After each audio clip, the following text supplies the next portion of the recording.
రక్తంతో మమ్మల్ని విమోచించి నీ రక్షణ ప్రణాళికలో చేర్చిన ఆయన, మీ బిడ్డలుగా మార్చిన ఆయన, మీ సొత్తుగా మార్చినందుకే మీకు స్తోత్రం ప్రభా. ఈ రాత్రి నాయన మా కుటుంబాలన్నిటిని జ్ఞాపకం చేసుకోండి ప్రభా. నాయన మేము ఎందు నిమిత్తం నాయన నీ రక్షణ ప్రణాళికలో జీవిస్తున్నామో వాటిని గుర్తెరిగి నిత్యము నాయన వాటి కొరకు నాయన మేము నాయన కనిపెట్టుకుని జీవించే స్థితిని మా అందరికి దయచేయండి. ముఖ్యంగా ఈ రాత్రి ప్రభా ఏమాత్రం యోగ్యత లేని నన్ను నాయన ఈ ప్రార్థించుడికి చూపించిన మీ కృపను బట్టి మీకు స్తోత్రం ప్రభా. ఈ రాత్రి నాయన మేము వింటున్న మాటలను బట్టి నాయన బోధిస్తున్న సంపదను జ్ఞాపకం చేసుకోండి అయ్యా. నీ ఆత్మతో నింపండి, మీ పరిశుద్ధాత్మ శక్తిని పంపించండి నాయన. మేము అనేకమైన కొత్త విషయాలు నేర్చుకున్నట్టుకు నాయన, మీ మర్మమైన జ్ఞానాన్ని మేము తెలుసుకున్నట్టుకు మీ సహాయం దయచేయండి. లేఖనాలను పరిశోధిస్తుండగా ప్రభా అటు పరిశోధించే జ్ఞానం మా అందరికి దయచేయండి ప్రభా. సత్యం తెలుసుకుని జీవించినట్లు మీ సహాయం దయచేయండి. మరి ప్రవీణ్ అన్న జ్ఞాపకం చేసుకోండి ప్రభా. నాయన వీరిద్దరు కలిపి నాయన ఆలోచన విధానాన్ని బట్టి మీకు స్తోత్రం ప్రభా. నాయన ఈ ఆలోచన నాయన అనేక మందికి నాయన ఉపయోగకరమైన ఆలోచనగా ఉంచండి. ఏ విషయంలో కూడా బలహీనపడకుండా నాయన మేము అన్ని విషయాల్లో బలం పొందుకొని జీవించినట్లు మీ సహాయం దయచేయండి. అట్టి జ్ఞానాన్ని మా అందరికి దయచేయండి. ముఖ్యంగా ప్రవీణ్ అన్న కుటుంబాన్ని జ్ఞాపకం చేసుకోండి నాయన. ఆ కుటుంబం ప్రతి అవసరత మీ నామంలో తీర్చండి ప్రభా. ప్రవీణ్ అన్నకు మంచి ఆరోగ్యం దయచేయండి. వాళ్ళ సంఘస్థులందరినీ మీ పేరు పేరున దీవించి ఆశ్రయించండి ఆయన. ఒక గొప్ప సంఘంగా నాయన మీరు లేవనెత్తండి. నీ అందు నాయన ఎదురు చూసే సంఘంగా నాయన, నేను కనిపెట్టుకుని జీవించే సంఘంగా ఆ కుటుంబాలన్నిటిని మీరు వర్ధిల్లు చేయండి. ఆ కుటుంబాలు ప్రతి అవసరత మీ నామంలో తీర్చండి నాయన. అటు రీతిగా ఈ రాత్రి నాయన ఈ బీక్యూ మీడియాని జ్ఞాపకం చేసుకోండి ప్రభా. ముఖ్యంగా సహోదరుడు రాజ్ కుమార్ కోసం ప్రార్థన చేస్తాను ప్రభా. రాజ్ కుమార్ని మీరు దర్శించండి ప్రభా. నాయన ఆ బిడ్డలో ఇంకా ఏ విషయంలో నాయన భయము, ఎలాంటి నాయన బిడ్డ ఏ విషయంలో బంధకాల్లో చిక్కబడి ఉన్నాడు ప్రభా. ఈ రాత్రి మీరు జ్ఞాపకం చేసుకోండి. ప్రతి విధమైన బంధకం యేసు నామములో తొలగించండి ప్రభా. మీ సన్నిధి ఆ కుటుంబానికి తోడుగా ఉంచండి. నీ సన్నిధి ఆ కుటుంబానికి నిత్యము కాపుదలుగా ఉంచిన ఆయన. ఆ బిడ్డలు ఏ విషయంలో బలహీన పడకుండా మీ సంపూర్ణమైన ఆరోగ్యంతో దీవించి ఆశ్రయించిన ఆయన. అతి త్వరలో నాయన ఆ బిడ్డలు సంపూర్ణమైన ఆరోగ్యంతో నిన్ను స్తుతించి గణపరిచే విధంగా ఆ కుటుంబాన్ని మీరు దీవించి ఆశ్రయించండి. రఘుని జ్ఞాపకం చేసుకోండి ప్రభా. నాయన ఆ బిడ్డ విషయంలో ఎలాంటి కలవరం ఉందో హృదయంలో నాయన ఆ కలవరం ఇప్పుడు తీసివేయండి. ఆ బిడ్డను కూడా మీరు సంపూర్ణమైన ఆత్మతో నింపండి, ఈ సంపూర్ణమైన జ్ఞానంతో నింపండి ప్రభా. ముఖ్యంగా ఆ బిడ్డలో ఉన్న కలవరం తీసేసిన ఆయన ఆ బిడ్డకు కావాల్సిన ఆరోగ్యము, బలము, నెమ్మది, సమాధానం నాయన అన్ని విషయాల్లో నీ సమాధానం ఆ కుటుంబానికి దయచేయండి. ఆ కుటుంబం యావత్తని మీ హస్తాలకు అప్పచెప్తున్నాం. ఈ రాత్రి సూజన్ జ్ఞాపకం చేసుకోండి ప్రభా. నాయన ఆ బిడ్డ మరి 4 రోజుల నుంచి దాదాపు 4-5 రోజుల నుంచి మరి క్లాస్ కి అటెండ్ అవ్వలేకపోయింది. ఈ రోజు మళ్ళీ క్లాస్ కి వచ్చినందుకు మీకు స్తోత్రం ప్రభా. ఆ బిడ్డలో కూడా ఆ కుటుంబంలో ఉన్న ప్రతి విధమైన అనారోగ్యాన్ని తీసివేయండి. ఆ కుటుంబంలో ప్రతి ఒక్క బిడ్డకు మీ సంతోషము, నెమ్మది, సమాధానం దయచేయండి ప్రభా. అటు రీతికి ఈ రాత్రి ప్రభావ ప్రతి ఒక్క బిడ్డను మీరు దర్శించండి నాయన. మేము మీ సత్యం కనిపెట్టుకుని జీవించే స్థితిని మాకు దయచేయమని, మమ్మల్ని మేము ఎప్పుడు నాయన తగ్గించుకుని మీ నామాన్ని హెచ్చించే కుటుంబాలుగా మమ్మల్ని దీవించి ఆశీర్వదించమని చేస్తున్న ప్రార్థన ద్వారా మీరే మహిం పొందమని, ఇంకా రావాల్సిన బ్రదర్స్ ని జ్ఞాపకం చేసుకోండి. ప్రతి ఒక్కరు కూడా నాయన వీటిలో పాల్గొని నాయన సత్యం తెలుసుకుని జీవించడం అట్టి ఆసక్తిని మేము కలిగి జీవించినట్లు మీ సహాయం మాకు దయచేయమని యేసు పరిశుద్ధ నామమున ఈ ప్రార్థన అడిగి వేడుకొంచున్నాం మా పరమ తండ్రి. ఆమేన్. థ్యాంక్ యూ వెరీ మచ్ అన్న. Thank you sir. అందరికీ వందనాలు మరొకసారి. Okay Sampath, over to you. Thank you అన్న. రఘు ప్రసాద్ కనిపిస్తలేడు అసలు చాలా రోజుల నుంచి.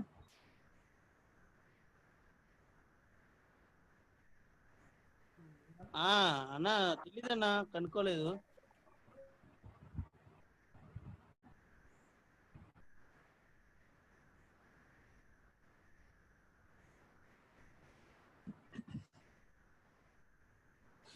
ఓకే అండి,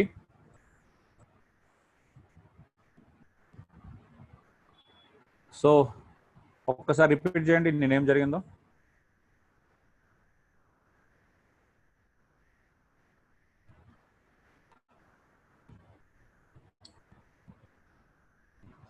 బిబ్లికల్ గా ఫైనాన్షియల్ సిస్టమ్ బాగుండాలి అని అంటే మన వాక్యానుసారంగా సంతృప్తిగా ఉండే సూత్రం మొదటిదన్నా, రెండవది ఆత్మతో నడిచే సూత్రం, అలాగే మూడవది గృహ నిర్వాహక సూత్రం, నాలుగవది విజ్ఞాపన సూత్రం అన్న.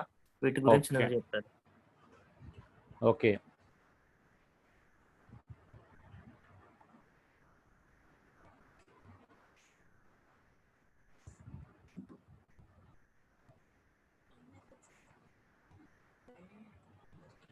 ఓకే అండి.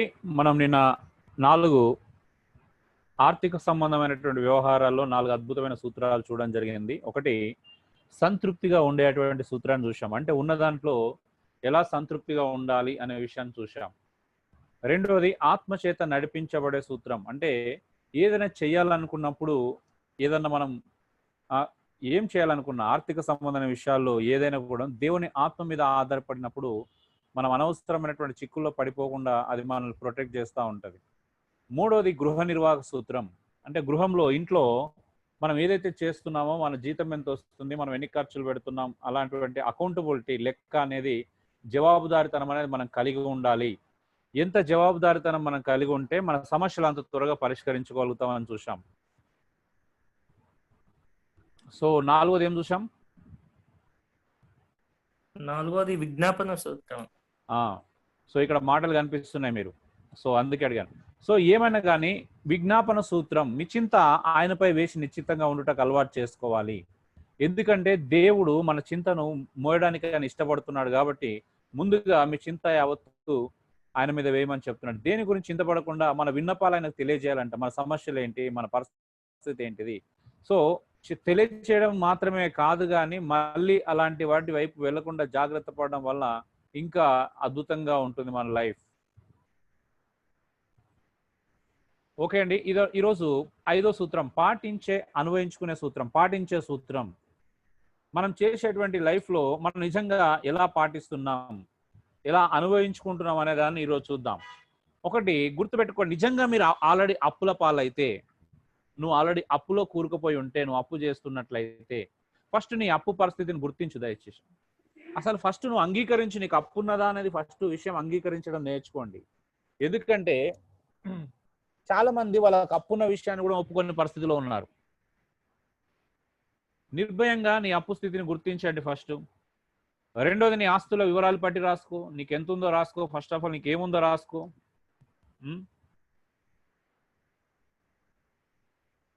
అంటే ఉదాహరణ, భూములు, ఇండ్లు, షేర్లు, వస్తువాహనాలు ఏమైనా ఉన్నాయో చూసుకోండి. మేబీ అందరికి ఉండాలని నియమం లేదు, అందరికి ఉన్నది అని గ్యారంటీ లేదు. కాకపోతే ఎంతో కొంత ఏదో ఉంది, ఫస్ట్ మనం అకౌంట్ తీసుకుంటే మంచిది ఫస్ట్. సో ఉన్నాయి ఆలోచించండి. నీ ఆదాయాన్ని కూడా లెక్కించుకోండి. నీకు ఎంత వస్తుంది, ఎలా ఉంది పరిస్థితి, నీ ఆదాయం యొక్క లెక్క నీకు అవసరం ఈరోజు. నీ అప్పులని లెక్కించుకో. నీ ఆదాయానికి తగ్గినటువంటి నీ ఆదాయం నీ అప్పులను తీర్చుకునే విధంగా ఉందా? ఒకవేళ నీ ఆదాయం నీ అప్పులను తీర్చుకునే విధంగా ఉంటే పర్వాలేదు, కానీ నీ ఆదాయము కంటే కూడా నీ అప్పులు ఎక్కువ ఉన్నాయి అనుకోండి, నీ జీతంలోకి వెళ్ళి నువ్వు ఎప్పటికి కూడా లైఫ్ అంతట్లో కూడా అప్పులు తీర్చుకోలేని స్థితిలో ఉన్నట్లయితే ఏం చేస్తావు అప్పుడు? అది కూడా ఆలోచించాలి ఇప్పుడు మనం. నీ నెలసరి చెల్లింపు లెక్కించుకోండి. నువ్వు నెల ఎక్కడెక్కడ కట్టాలి, నీ ఆదాయాన్ని పెంచే పద్ధతులు ఏమైనా ఉన్నాయో చూసుకోవాలి. సరే, ఇప్పుడు మనం అప్పు తీర్చుకోవడానికి ఇంకొక సమస్య ఏంటి అంటే, ఇప్పుడున్నటువంటి నీ ఆదాయంతో, నీకు వచ్చేటువంటి జీతంతో నీ అప్పులను తీర్చుకోలేని పరిస్థితిలో నువ్వు ఉన్నట్లయితే ఆదాయాన్ని ఎలా పెంచుకోవాలని ఆలోచించాలి. ఎలా పెంచుకోగలుగుతాం ఆదాయాన్ని?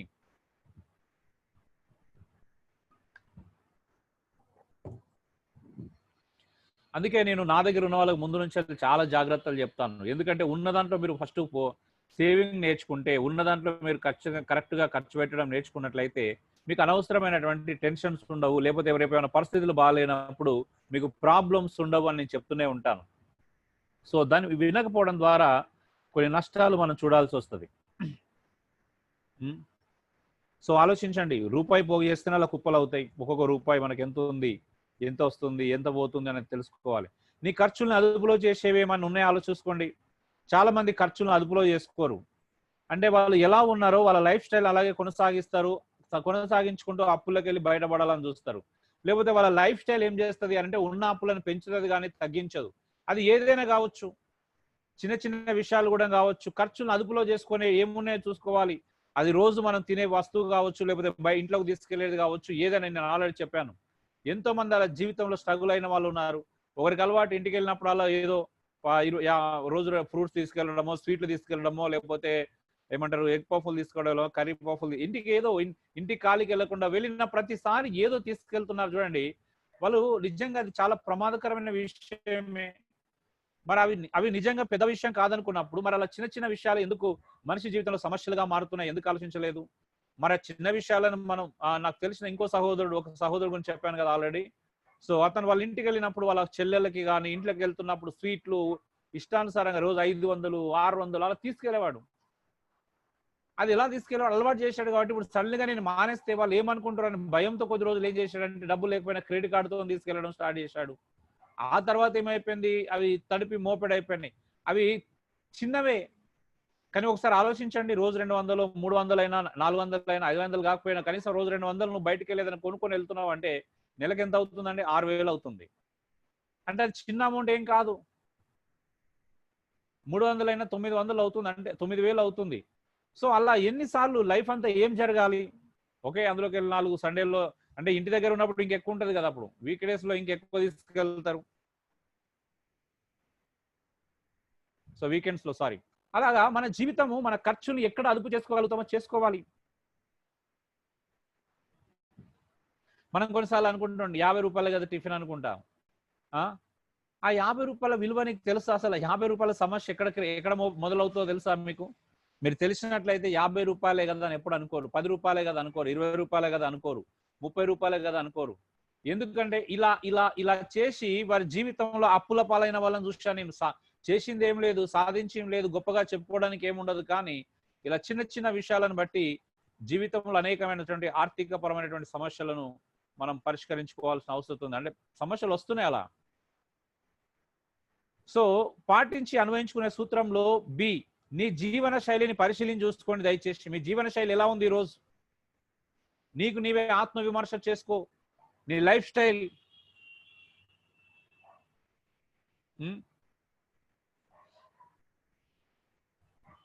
కొంతమంది అనుకుంటున్నారు లైఫ్ స్టైల్ అనగానే అబ్బా నేను పెద్ద ఖరీదైనవి ఏం కొనట్లేదు అని అనుకుంటున్నారు. నువ్వు ఇక్కడ ఖరీదైనవి కొంటున్నావా, లేకపోతే ఖరీదు కానివి కొంటున్నావా, నువ్వు 100 రూపాయలు కొంటున్నావా, 50 రూపాయలు కొంటున్నావా, ఇవన్నీ ఇక్కడ సమస్యలు కాదు. ఇక్కడ సమస్య ఏంటంటే నువ్వు అవసరం ఉన్నా లేకపోయినా నీ జీవన శైలికి అలవాటు తగినట్టుగా ఉంటుంది. నీకు ఒకటి తినే అలవాటు ఉంది, లేకపోతే ఖర్చు పెట్టే అలవాటు ఉంది, అది నేను చెప్పేది మార్చుకోమని చెప్పేది ఇక్కడ. కొంతమంది ఊరికేనే ఖర్చు పెట్టడం అలవాటు, ఈ శైలిని మార్చుకోమంటున్నాను ఇక్కడ. నీ శైలి నువ్వు మార్చుకోకపోయినట్లయితే నీ జీవితం అస్తవ్యస్తంగా మారుతుంది. ఇక్కడ మార్చుకోవాల్సిన శైలి, నువ్వు ఎలా ఉన్నావు అలా ఉండకూడదు, అదే చెప్తున్నాను ఇక్కడ. నీ చిన్నప్పటి నుండి అలవాటు అయి ఉండొచ్చు, చిన్న చిన్న ఖర్చులు పెట్టడం అలవాటు అయి ఉండొచ్చు, బయటికి వెళ్ళినప్పుడు ఏదో 50, 100 అని చెప్పేసి ఈజీగా నీ ఖర్చు పెట్టడం అలవాటు అయి ఉండొచ్చు, వాళ్ళకి వీళ్ళకి ఊరికే సరదాగా కాఫీ తాగించడం, టీ తాగించడం, చిన్న చిన్నవి అనుకుంటున్నావేమో నువ్వు. మరి చిన్న చిన్నవి అనుకుంటే, ఇవి తప్పనిసరి అనుకుంటే నువ్వు ఎందుకు అప్పుల పాలవుతున్నావు? నీ జీవితంలో అప్పులు ఎందుకు పెరుగుతున్నాయి? మరి ఎందుకు పెంచుకుంటున్నావు ఇలాగా? అవి కూడా ఆలోచించాలి. అదే అంటున్నాను శైలి, దీన్ని శైలి అంటారు, జీవన శైలి, లైఫ్ స్టైల్. కొంతమందికి అలవాటు అన్నట్టు అలా ఊరికైనా ఖాళీగా ఉండకుండా, అరే బ్రదర్ తమ్ముడు దా అలా టీ తాగొద్దాం అంటే అలాంటి వాళ్ళని చూశారు. సరే, బట్ టీ తాగిస్తున్నాడు అంటే ఎక్కువ అయినా డబ్బులు పర్వాలేదు, ప్రాబ్లం లేదు అనుకుంటే పర్వాలేదు, కానీ తనకు సమస్య తయారవుతుంది ఇంకొక దగ్గర. ఆ సమస్యను గుర్తించకుండా తన జీవన శైలిలో అలాగే కొనసాగుతున్నాడు అని అంటే ఖచ్చితంగా యథార్థంగా ఉండాలి. ఎవరైనా అడిగినా కూడా అబ్బా వద్దులేరా, ఎందుకు అనవసరంగా, ఇంట్లో ఏదైనా చేసుకొని తాగుదాంలే అని చెప్పగలగాలి. నీకు నీవే నీ ఆత్మ విమర్శ చేసుకో. నువ్వెందుకు అలా చేస్తున్నావు? మరి నీకు ఏం అలవాటు అది? మాటికి బయటకు వెళ్ళి చికెన్ రోల్ తినడమో, ఎగ్ పఫ్లు తినడమో, పిజ్జాలు తినడమో, ఏదో బర్గర్లు తినడమో, ఇట్లా ఎందుకు అలవాటు అవుతుంది? నువ్వెందుకు అలా చేస్తున్నావు? మాటికి బయటకు వెళ్ళి ఎందుకు తింటున్నావు? అసలు బయట బిస్కెట్లకి ఎందుకు అలవాటు పడుతున్నావు? ఛాయ్లకి ఎందుకు అలవాటు పడుతున్నావు? నిజమా? ఎందుకు అవసరం అది నీకు? నీ జీవితంలో ఎంతవరకు అవసరం? అవి లేకపోతే నువ్వు బ్రతకలేవా? అవి లేకపోతే నువ్వు ఉండలేవా? అవి లేకపోతే నువ్వు సర్వైవ్ కాలేవా? నేను మాట్లాడుతున్న మాటలు చాలా శ్రద్ధగా వినండి. ఎందుకంటే కొద్దిమంది లైఫ్ లో అలాంటి స్థితులను బట్టే అప్పుల పాలయ్యారు. కొంతమంది ఎందుకో తీసుకుంటారు వృత్తి నైపుణ్యం కోసమా, మాటికి పుస్తకాలు, ల్యాప్టాప్స్, డెస్క్టాప్స్, లేకపోతే చిన్నవి కావచ్చు, మొబైల్ సంబంధించినటువంటి యాక్సెసరీస్ కావచ్చు, మాటికి ఇయర్ ఫోన్స్, లేకపోతే చిన్న ఊరికేనే, అవి ఏముండదు, సాధించేది ఏముండదు. వాళ్ళకి అర్థమైతలేదు. 100 అనుకుంటున్నారు, 200 అనుకుంటున్నారు, 150 కదా అనుకుంటున్నారు, తక్కువ వచ్చింది కదా అనుకుంటున్నారు, ఆఫర్ వచ్చింది అనుకుంటున్నారు. ఇలా వాళ్ళని వాళ్ళు సమర్థించుకుంటున్నారు తప్పించి ఎందుకు, అసలు నాకు ఇది అవసరమా, నేను దీన్ని ఏం చేసుకుంటాను అనేటువంటి అండర్స్టాండింగ్ కూడా లేదు. అంటే అఫ్ కోర్స్ నేను ఇక్కడ మాట్లాడుతుంది డబ్బులు ఉన్న గురించి కాదండి, మీకు ఇది అర్థం కావాలి. ఫస్ట్ నేను డబ్బులు ఉండి సమృద్ధిగా ఉండి అన్ని కొనుక్కోగలిగి ప్రాబ్లం లేకుండా ఉండే వాళ్ళ గురించి నేను మాట్లాడట్లేదు. ఎవరైతే ప్రాబ్లమ్స్ ఫేస్ చేస్తున్నారో, ఎవరికైతే ఈ సమస్యలు ఉన్నాయో, ఎవరైతే వీటిలో ఈ చిన్నవి అనుకుంటూ పెద్ద సమస్యలుగా మార్చుకుంటున్నారో అవే వాళ్ళ గురించే మాట్లాడుతున్నాను నేను.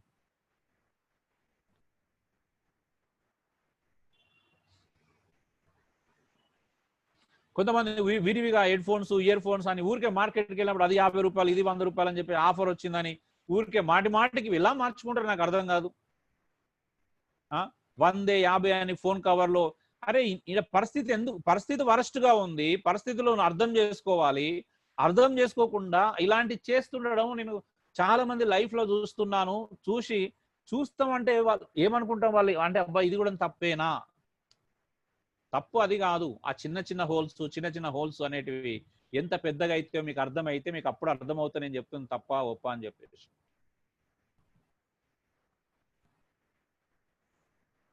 కొంతమందికి ఊకే ఉదాహరణ మాటికి ప్రయాణాలు చేస్తారు, బయటి భోజనాలు ఖర్చులు, ఇలాంటి చాలా మందికి అలవాటు. నేను ఇప్పటికి ధైర్యంగా చెప్తున్నాను, ఎవరైనా బిర్యానీ తీసుకుని తిందామా బయట అని అంటే నేను అంటాను, ఆ బయట బిర్యానీ తినడానికి బదులు ఒక 2 కేజీలు చికెన్ తీసుకొచ్చుకుంటే ఇంట్లో అద్భుతమైన బిర్యానీ చేసుకోవచ్చు మనం అనుకుంటారు. అంటే చూడండి, ఇప్పుడు బయట తింటే ఎంతమంది తింటాం? బయట 4 తింటే 1000 రూపాయలు అవుతుంది.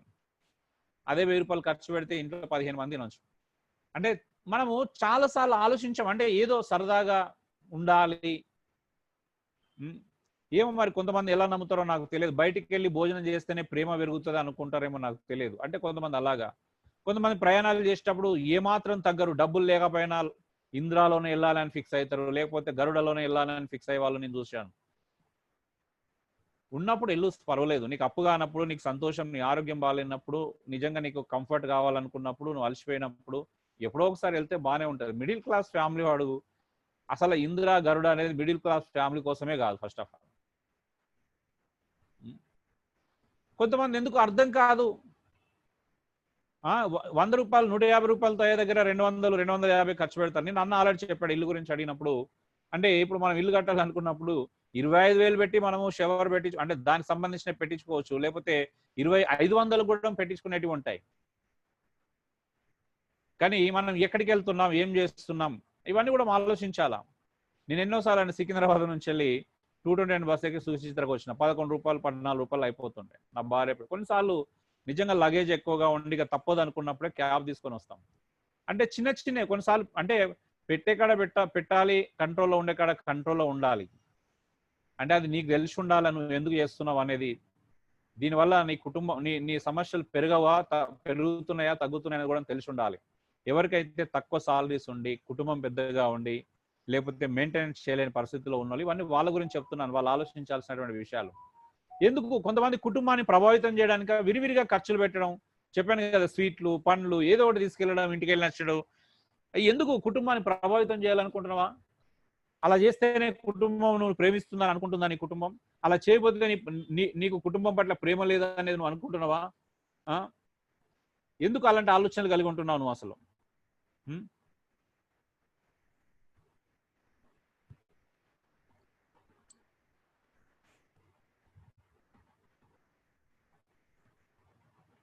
ఒకప్పుడు ఇప్పుడు ఉన్నటువంటి ఈ మొబైల్ ఫెసిలిటీస్ అంటే ఇలాంటి ఫెసిలిటీస్ ఇప్పుడు ఈ రోజు మనం చేసుకున్న రీఛార్జ్ చేసుకున్న అన్లిమిటెడ్ కాల్స్ ఇవన్నీ లేనప్పుడు ఒకప్పుడు కొంతమంది ఫోన్ చేస్తుండే, చెప్పు తమ్ముడు ఫోన్ చేసినామని అంటే, లేదా ఊరికే నేను చేశానన్న బ్యాలెన్స్ ఉందని చేసిన అంటుండే. మొన్న నేను యూనినార్ సిమ్ తీసుకున్నానన్న, బ్యాలెన్స్ ఎక్స్ట్రా ఇచ్చిండు అందుకే చేసిన అంటాడు ఒక ఆయన. అరే నువ్వు యూనినార్ సిమ్ తీసుకుంటే నీకు బ్యాలెన్స్ ఉంటే నాకెందుకు ఫోన్ చేస్తున్నావు, నా టైం ఎందుకు వేస్ట్ చేస్తున్నావు? అలాగే కొంతమంది, నేను ఎందుకు ఈ మాట చెప్తున్నా అంటే, ఈ రోజు కొంతమంది నోటి నుంచి ఎలాంటి మాటలు, ఊరికే అన్నాడు ఫ్రీగా వచ్చిందా అంటే ఆఫర్ ఉందని తీసుకున్నాను,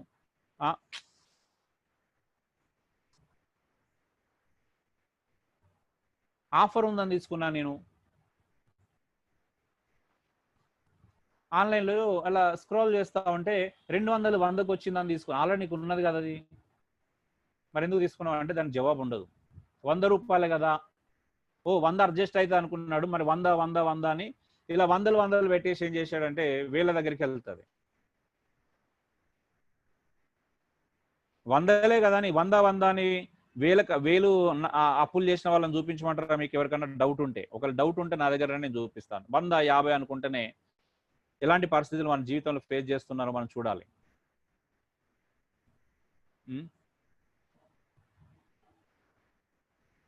ఎందుకు కొనుక్కున్నావు అంటే ఊరికే ఆఫర్ ఉందని కొనుక్కున్నా అండి. ఏంటిది ఆఫర్ ఉన్నా? అప్పుడేమో ఊరికే ఎందుకు ఫోన్ చేసినావు చెప్పు బ్రదర్ అంటే, అన్న మొన్న యూనినార్ సిమ్ తీసుకున్నా, నా బ్యాలెన్స్ ఇచ్చిండు అందుకే ఫోన్ చేసిన అంటున్నాను. ఆ మధ్యలో యూనినార్ సిమ్ తీసుకున్నా నాకు ఎంతమంది ఫోన్ చేశారు తెలుసా మీకు?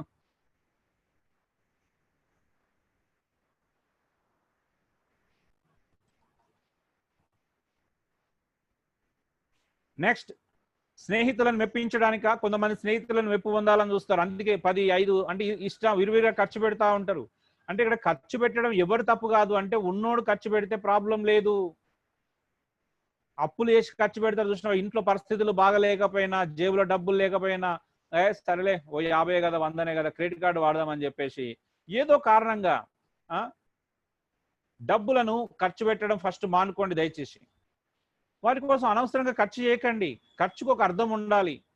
ప్రేమ చూపిస్తే ఒక అర్థం ఉండాలి. ఏం చూపించిన ఒక అర్థం ఉండాలి. అర్థం లేని పనులు చేసే కదా ఇలాంటి వ్యర్థంగా చాలా మంది ఇబ్బంది పడతా ఉంది. సుఖజీవనం బాల్యం నుండి అలవాట, మధ్యలో వచ్చిందా చెక్ చేసుకోండి. కొంతమందికి సుఖజీవం ఫుల్ కంఫర్ట్ కావాలా, ఎక్కడికైనా కంఫర్టే.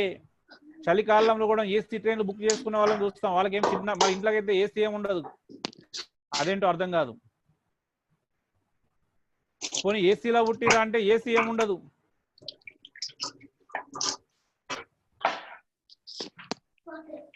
అక్కడ పెట్టాను కదా.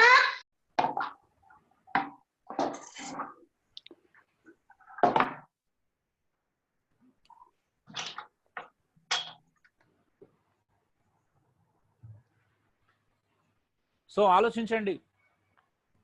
కొంతమందికి బాల్యం నుండి అలవాటు లేకపోయినా మధ్యలో అలవాటు చేసుకున్న వాళ్ళు చాలా మంది ఉన్నారు. కొంతమంది సుఖానికి అలవాటు పోతారు, సుఖ జీవనానికి అలవాటు పడిపోతారు.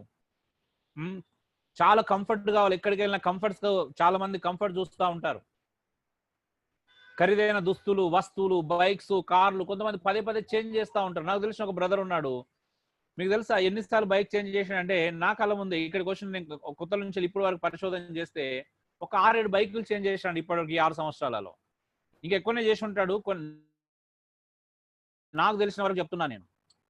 అదేంటో అర్థం కాదు. ఏమొస్తుంది అలా చేయడం ద్వారా, ఏమొస్తుందో కూడా తెలియదు.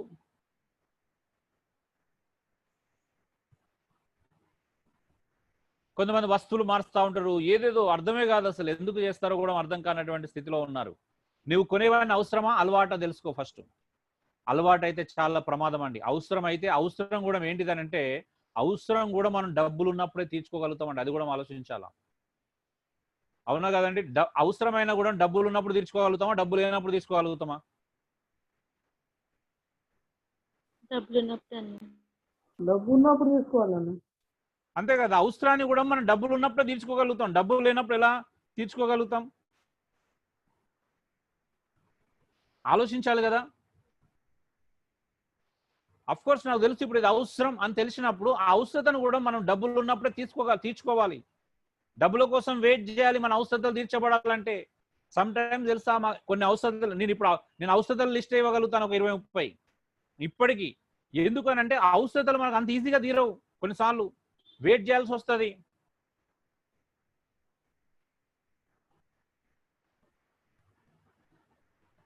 జస్ట్ అవసరతలు తీరడానికే వెయిట్ చేయాల్సి వస్తుంది. అలవాటు ప్రకారం ఖర్చు పెట్టుకుంటూ పోతే పరిస్థితి ఏంటండి?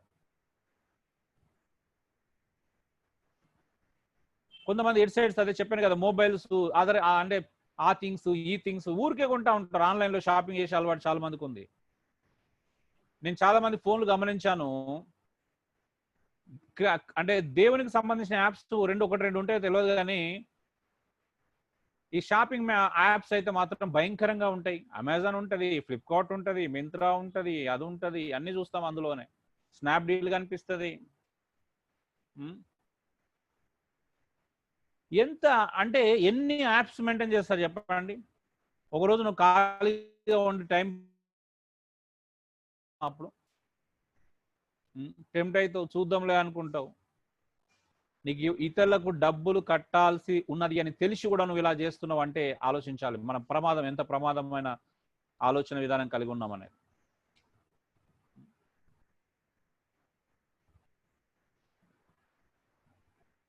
సో ఆన్లైన్ షాపింగ్ విషయమై జాగ్రత్త, చాలా జాగ్రత్తగా ఆలోచించండి ఆన్లైన్ షాపింగ్ చేసేవాళ్ళు. అవి లేకపోతే నువ్వేం చేయగలవో పరిశీలించి చూసుకో. అంటే ఇప్పుడు ఇలాంటి వస్తువులన్నీ లేకపోతే ఏమైపోతుంది? ఆ మధ్యలో ఒకరు వచ్చారు, నేను ల్యాప్టాప్ కొనాలనుకుంటున్నాను. ఎందుకు అని అడిగాను. అంటే ఇంట్లో ఏం లేదన్నా, ఏదన్నా అప్పుడప్పుడు దేవుని సినిమాలు చూడడానికి. వా నిజమా?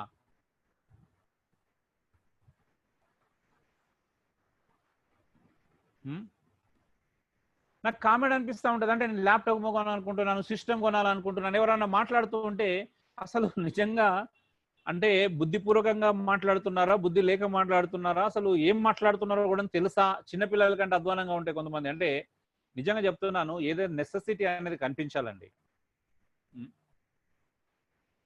ఈరోజు నిజంగా చెప్తున్నాను, చాలా మందికి అంటే ప్రొఫెషనల్ పరంగా అవసరం లేని కూడా చాలా మంది మెయింటైన్ చేస్తున్నారండి. ఈరోజు ఓ ప్రొఫెషన్ లేకపోయినా కూడా ఈరోజు ల్యాప్టాప్స్ ఎందుకు చెప్పండి, ట్యాబ్స్, ఐప్యాడ్ ఎందుకు మెయింటైన్ చేస్తున్నారో నాకు ఇప్పటికీ తెలియదు. మరి అంటే అన్ని డబ్బులు ఎలా వస్తున్నాయి? మరి అప్పులు అలాగే ఉంటున్నాయి కదా, అప్పులు ఎందుకు అవుతున్నారు మరి ఇవన్నీ కొనుక్కుంటూ?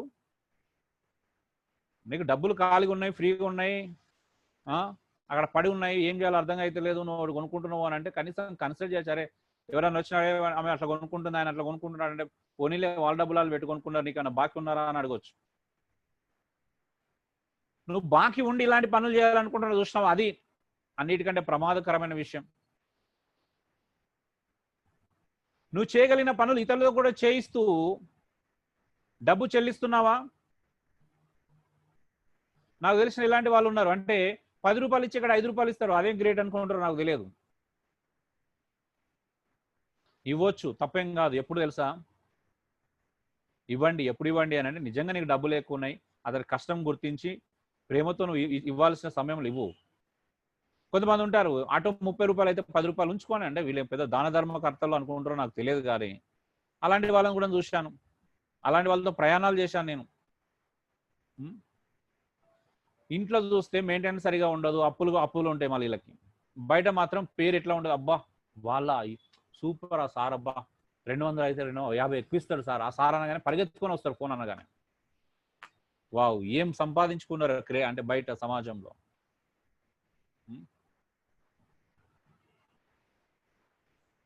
రచ్చ గెలుస్తున్నారు అందరూ, ఇంట్లో గెలవట్లే. బయట మంచిగానే ఉంది, కానీ ఇంటి సంగతి ఏంటి? నీ భార్య పిల్లల్ని అడిగితే మన పరిస్థితి ఏంటి?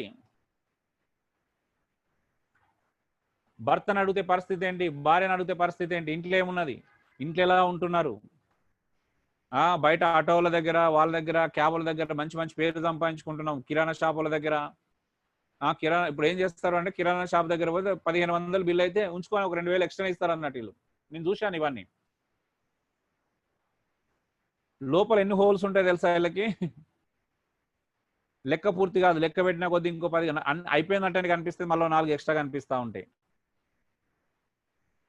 మీకు నమ్మకం లేకపోతే నా దగ్గర రావచ్చు, నేను చూపిస్తాను. మా ఇంటికి ఎన్ని దాదాపు 1 2 3 4 5 6 7 8 దాదాపు 11 విండోస్ ఉంటాయి మా ఇంటికి. 11 విండోస్ అంటే మెష్ పెట్టాలా? ఒక విండోకి మెష్ పెట్టాలంటే, ఒక డోర్కి మెష్ కావాలంటే 2500 అవుతుంది, తక్కువలో తక్కువ. ఒక విండోకి పెట్టాలంటే ఈజీగా 1000 రూపాయలు అవుతుంది ఒక మెష్ పెట్టాలంటే. మెష్ డోర్ పెట్టాలంటే విత్ డోర్ 1000 నుండి 1500. మా ఓనర్ గారు చెప్పాను, మెష్ల గురించి చెప్పగానే సరే అన్నాడు. నేనే మళ్ళీ ఆలోచన చెప్పాను, సార్ నేను తక్కువ అమౌంట్లో నేను ఏమన్నా అయ్యేటట్టు చూస్తాను లేండి సార్ అని. వెళ్ళాను, షాప్కి వెళ్ళాను. నేను విండోస్ అని కొలతలు తీసుకున్నాను.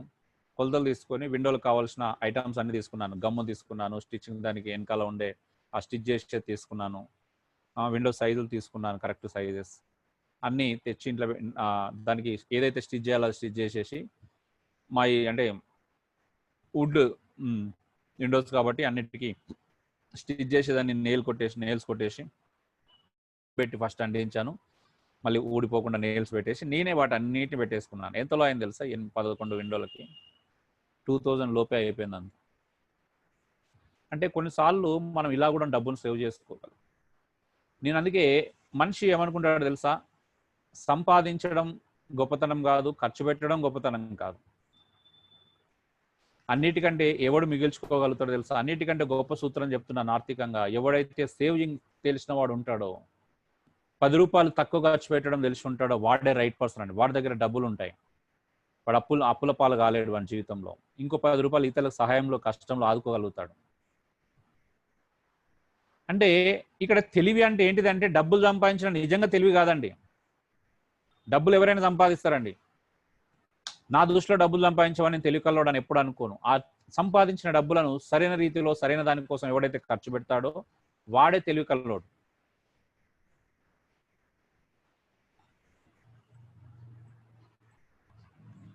తక్కువ ఖర్చుతో ఇంట్లో తినగలిగిన వాడిని ఎక్కువ ఖర్చు పెట్టి బయట నుండి తెప్పిస్తున్నావా? తరచుగా, రెగ్యులర్ గా. ఖర్చు తగ్గించుకోవడానికి ప్రత్యామ్నాయాలు వెతుకుతున్నావా? ఎలా వెతుకుతున్నావు? ఇల్లు, ఇతర వస్తువుల విషయంలో కానీ. ఈ రోజు నాకు తెలిసిన ఒక సహోదరుడు, ఇద్దరు మనుషులు అండి, ఏం అవసరం 8,000 కిరాయి కట్టడం. అదే నేను కొంతమంది సహోదరులు చెప్తున్నాడు, సాఫ్ట్వేర్ ఎంప్లాయీస్ అండి, ఇద్దరు ఎందుకు రెంట్ దగ్గర ఎందుకు డబ్బులు వేస్ట్ చేయాలని చెప్పేసి కొన్నిసార్లు సూరారము అంటే సరౌండింగ్ అంటే ఆ సిటీ అవుట్స్కాస్ట్ లో 5,000, 3,000 రెంట్ ఉన్న వాళ్ళు కూడా నాకు తెలుసు. అంటే అలాంటి వాళ్ళని చూస్తే ఎందుకు మరి వాళ్ళకి 50,000 జీతం వచ్చినా కూడా అలాంటి ఎందుకు ఉండాలి? అలాంటి వాళ్ళే అండి మంచి సేవింగ్స్ పెట్టేసుకొని మంచి అమౌంట్. వీళ్ళు ఏం చేస్తారంటే మంచి సిటీలు తీసుకొని లగ్జరీస్ లైఫ్ లావిష్గా ఖర్చు పెడతారు. నెల రాగానే మళ్ళీ క్రెడిట్ కార్డు గీకేసి అప్లపాలు అవుతా ఉంటారు. ఇలాంటి వాళ్ళు కూడా చూస్తున్నా నేను. ఎందుకంటే నేను మీకు తెలుసా, నేను 1,50,000 సంపాదించి ఒక వ్యక్తి ఇంటికి వెళ్ళాను. 2 నిమిషాలు కూర్చోలేకపోయానండి వాళ్ళ ఇల్లు చూస్తే, అంత భయంకరంగా ఉంది. నీట్నెస్ లేదు అసలు. చూడాలంటే ఎందుకు బ్రతుకుతున్నారో తెలియదు. అంటే వాళ్ళు వచ్చినట్టు లావిష్ ఖర్చు పెడతారు, బయటికి వెళ్ళి ఎంజాయ్ చేయడము, తినడం, తిరగడం అంతే. అది ఏముంది అని అర్థం కాదు. కుక్కల్ని పెంచుకుంటారు. ఆ కుక్కకు నెలకు 3,000 అంటే 5,000 అంటే ఒక్కొక్కరు దానికి ఖర్చు పెట్టేది. ఇవే ఏముండదు అందులో, చేయడానికి ఏముండదు, సరదాలు.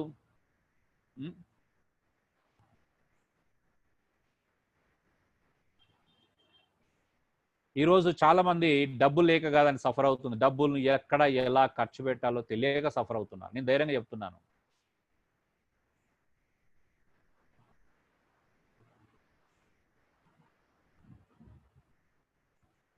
మా ఇంటికి వస్తే మా ఇంటి మెయింటెనెన్స్ ఖర్చుల గురించి చెప్తే మేధావులు సైతం ఇక్కడ ఆశ్చర్యపోతారు. ఎందుకు అని అంటే వాళ్ళకు తెలుసు, అరే అన్న ఎట్లా ఇంతమంది మీరు ఎలా ఇంత అమౌంట్ ఎలా సర్వైవ్ అవుతున్నారు? మాకు నలుగురికే మాకు ఇంత అవుతుంది, మేము నలుగురం బ్రతకాలంటే 30,000 కూడా మాకు సరిపోవట్లేదు అని చెప్తున్న వాళ్ళు నేను వింటున్నాను. నలుగురు ఫ్యామిలీ ఉన్న వాళ్ళు చెప్తున్నానండి, నిజంగా చెప్తున్నాను. ఒక గ్యాస్ సిలిండర్ బుక్ చేసుకుంటే 3 నెలల నుంచి 4 నెలలు వస్తుంది. అంటే ఆలోచించండి, ఒక రైస్ బ్యాగ్ తెచ్చుకుంటే 2 మనుషులు ఉన్న వాళ్ళు దాదాపు 2 నెలల నుంచి 3 నెలల మధ్యలో వస్తుంది. అంటే ఆలోచించండి అప్పుడు వాళ్ళకి ఏం ఖర్చులు ఉంటాయండి. సంవత్సరంలో సరే 2 నెలలకు రైస్ బ్యాగ్ అయినా 6 రైస్ బ్యాగులు.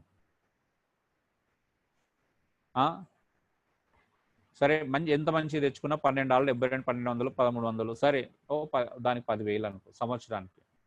అంటే నెలకు ఒక ₹1,000, నెలకి ₹1,000 ఖర్చు కాదు చెప్తున్నాను ఎగ్జాంపుల్. గ్యాస్ 800 గ్యాస్ అండి, 3 నెలలకు సంవత్సరానికి 4 సిలిండర్లు అనుకోండి, 432.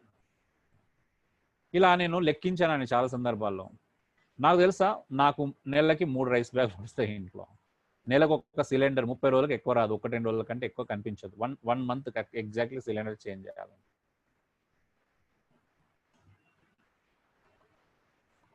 నాకు షాక్ అనిపించదా మరి? నాకు ఎలా అడ్జస్ట్ అవుతున్నాయి, నాకంటే డబ్బులు అంత సంపాదించిన వాళ్ళకి ఎందుకు అప్పుల పాలవుతున్నారు? నాకు షాక్ అనిపిస్తుంది. ఎప్పుడు నేను షాక్ అవుతూనే ఉన్నాను ఇప్పటికీ. ఆ షాక్ కారణాలు ఏంటో ఫైండ్ అవుట్ చేసిన కాబట్టి చెప్తున్నాను ఈరోజు. ఎక్కువ ఖర్చు పెట్టి తెచ్చుకునే వాటిని తక్కువ ఖర్చు పెట్టి కొనగలిగిన వాటితో పూరించుకోగలుగుతున్నావా? అవసరం లేని విలువైన వస్తువులు అమ్మి సమస్యలు పరిష్కరించుకోవడానికి చూస్తున్నావా లేదో చూడు ఒకసారి. ఏమన్నా అంటే ప్రతి వారం షాపింగ్ చేయాలా? ఊరికే time pass Spencer, metro, DMart ఇలా వెళ్తుంటే ఖర్చు కాదా? ఈజీ ఖర్చు కదా. 500, ₹1,000 వట్టి టైం పాస్ ఖర్చు పెట్టే వాళ్ళు ఉన్నారు ఈరోజు. అక్కడికి వెళ్తేనే ఖర్చు. ఊరికైనా చూడడానికి వెళ్తారా అండి? అవి చూడనిస్తాయా? ఏదన్నా ఒక్కటి కొనుక్కొని బయటకు వచ్చేలా చేస్తాయి. ఈ రోజు నేను అలా వృధా ఖర్చులు పెట్టే వాళ్ళని చాలా మందిని చూస్తున్నా. వాళ్ళ జీవితంలో అన్నిటికంటే భయంకరమైన సమస్యలు అవే. నెక్స్ట్, బహుమానాలు ఇచ్చేవాడిని పరిశీలించండి దయచేసి. ఖరీదైన బహుమానం కొని అలవాటు ఉందా? ఇతరులకి బహుమానాలు అంటే నువ్వు ప్రేమతో నువ్వు అంటే నీ పరిధి దాటకుండా, నీ బౌండరీ దాటకుండా నేను చేయడం తప్పనట్లేదండి. బౌండరీ దాటి గురించి మాట్లాడుతున్నా. నీ తాహతు మించి, నీ శక్తి మించి, నీ తాహతు మించి అబ్బో వాళ్ళు నన్ను గొప్పలు అనుకోవాలా, నేను అది అనుకోవాలా, ఇది అనుకోవాలా, ఓ తెలుసా ఆమె ఎంత అద్భుతమైన గిఫ్ట్లు ఇస్తుందో తెలుసా, నేను పోగొడాలని అనుకోకండి దయచేసి. ఈ శోధన నుంచి బయటపడండి.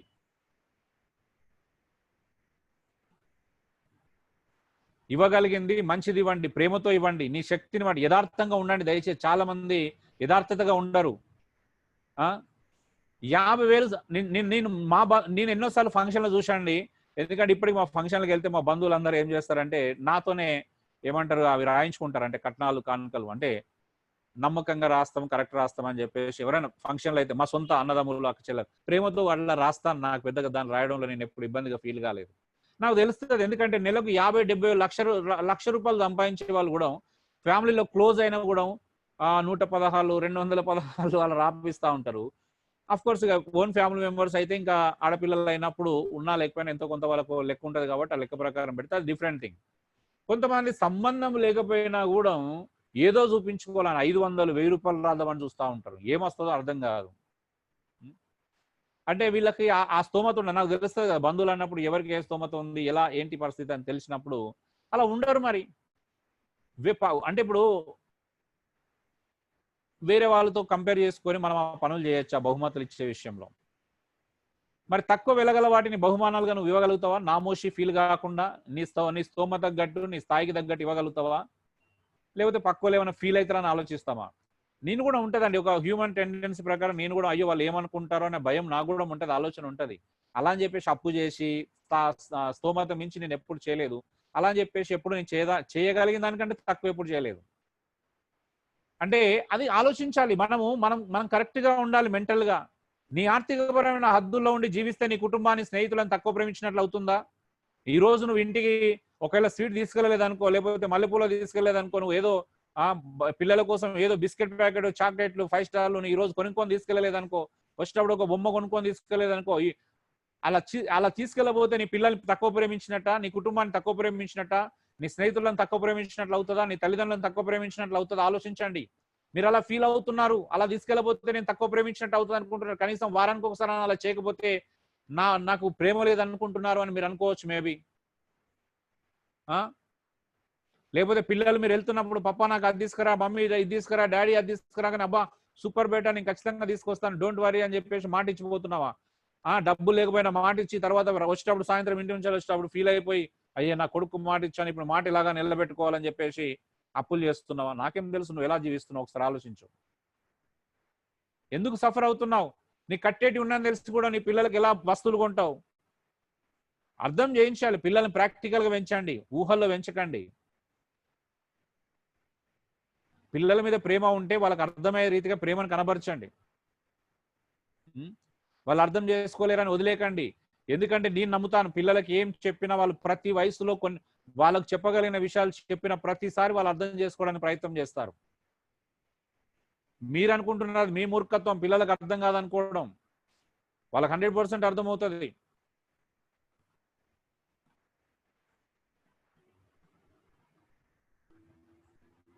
మన పాస్టర్ ఎలాగ ఈ ప్రజలకు అర్థం కాదని చెప్పేసి బైబిల్ ఎలాగ బోధించకుండా ఉన్నారు, ఈరోజు పిల్లలు కూడా అలాగే పెంచుతున్నారు. మీరు వాళ్ళకి అర్థం కాదు అనుకుంటా ఊహల్లో పెంచేస్తున్నారు. అప్పు చేసి బహుమానాలు కొంటున్నావా? జాగ్రత్త. కొంతమందికి అప్పులు చేసి బహుమానాలు కొనడం అలవాటు. నాకే తెలిసిన ఒక పాస్టర్ గారు వాళ్ళ ఇంట్లో ఒక అమ్మాయిని వాళ్ళు అడాప్ట్ చేసుకున్నారు. తర్వాత అమ్మాయిని బైబిల్ కాలేజ్ చేస్తా అంటే ట్రైనింగ్ పంపించారు. అందులో బైబిల్ ట్రైనింగ్ పంపించిన తర్వాత పెద్ద డబ్బులు ఏమి అవసరం ఉండయి. నిజంగా చెప్పాలంటే సబ్బుల్లో ఏదైనా చిన్న చిన్న ఐటమ్స్ కొనుక్కోవడానికి కొన్ని డబ్బులు అవసరం అవుతాయి. సరే ఈయన డబ్బులు పంపిస్తా ఉన్నాడు. ఆమె మళ్ళీ లెటర్ రాయడం నేనే చూసేవాడిని, నాకు డబ్బులు సరిపోవట్లేదని చెప్పేసి. ఒకరోజు మేము డైరెక్ట్ కాలేజ్కి వెళ్ళాము. ఆ కాలేజీలో ఏమైంది తెలుసా? ఈ అమ్మాయి ఒక సెమీ ఆర్ఫన్. పాస్టర్ గారు ఏదో వాళ్ళ పిల్లల కోసం ఏదో మొత్తానికి ఇంట్లో పెట్టుకున్నారు, అడాప్ట్ చేసుకున్నారు. బైబిల్ ట్రైనింగ్ వేస్తే పంపించాడు. అక్కడ ఆమె ఏం చేస్తుంది తెలుసా? బర్త్డే సెలబ్రేషన్లు, ఒక్కొక్క అమ్మాయి బర్త్డే అని చెప్పేసి 500-1000 రూపాయలు డ్రెస్సులు కొని ఇవ్వడం చేస్తాను. ఇది పరిస్థితి. అరే నేను పిచ్చా అసలు. నాకు నిజంగా చెప్తున్నాను, నన్ను అన్నయ్య అని పిలిస్తే నాకు నీలాంటి చెల్లెలుంటే కొట్టి పారేసేవని అన్నాను. అంటే కోపం వచ్చింది. అంత పిచ్చిగా అరే ఏం చేస్తున్నావు అర్థమవుతుందా నువ్వు అసలు? అంటే నీ బ్రతికే నీకు ఒక ఆధారం లేని బ్రతుకు. నువ్వు వాళ్ళకి వీళ్ళకు అదేమన్నా అవకాశం వచ్చింది సరే నువ్వు తినేది పెడుతున్నావు, కష్టం వచ్చింది అనుకుంటే వేరు విషయం. కేకులు తెప్పించడము, బర్త్డే సెలబ్రేషన్ చేయడము, ఈ పిచ్చి అంటే ఏం పిచ్చో అర్థం కాల. అలాగా వాళ్ళు ఏదో గొప్ప ఫీల్ అయిపోతారు. అబ్బా నేను ఇలా చేశాను, అబ్బా ఆ అమ్మాయి నా బర్త్డే సెలబ్రేషన్ అంటే ఏమొస్తుందో నాకు తెలియదు. కానీ అది కొన్ని కోణాల్లో నిజంగా బాగానే ఉంటది. కానీ మరికొన్ని కోణాల్లో నేను చెప్తున్నది ఇక్కడ ఏంటంటే ఆర్థికపరమైన కోణాలను దృష్టిలో పెట్టుకొని చేయడం గురించి గురించి మాట్లాడుతున్నారు. అరే మన మన ఇంట్లో పరిస్థితి బాగాలేనప్పుడు ఖచ్చితంగా బర్త్డే కేక్ కట్ చేయాలా? చికెన్ తినాల్సిందే అని ఆ రోజు మ్యాండేటరా? చికెన్ తినడం, మటన్ తినడం, బిర్యానీ తినడం?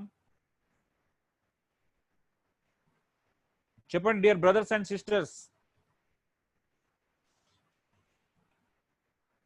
హలో, లేదా అన్న లేదు బ్రదర్, అది లోకం బ్రదర్. ఇప్పుడు నా చుట్టూ ఉన్న వాళ్ళని ఇలాగనే చూస్తున్నాను విజయ్. ఎందుకనంటే వాళ్ళు ఇట్లాంటివి చేసే అంటే ఏముంటుందో అర్థం కాదు, ఏమొస్తుందో అర్థం కాదు.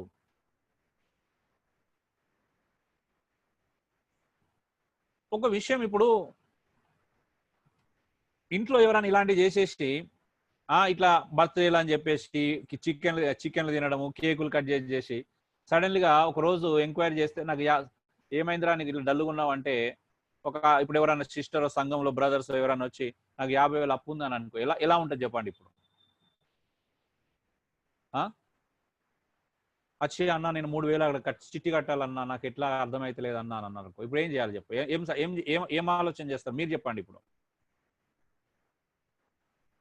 హలో, ఇవ్వడానికే ట్రై చేస్తాం, హెల్ప్ చేయడానికి ట్రై చేస్తాం. హెల్ప్ చేయడానికి కాదు. ఇప్పుడు నా కళ్ళ ముందు ఇవన్నీ జరుగుతున్నాయి అనుకో, నేను ఎలా రియాక్ట్ కావాలా? మీరు ఎందాక ఎలాగైతే తిట్టారో ఆ సిస్టర్ని మేము అలాగే తిడతాం. ఇప్పుడు 2 రోజుల క్రితం బర్త్డేకి ఒక 1,000 రూపాయలు ఖర్చు పెట్టారు.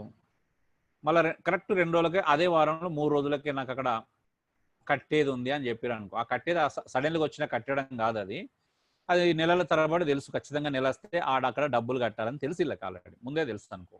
ఇప్పుడు నేను ఎలా రియాక్ట్ కావాలా?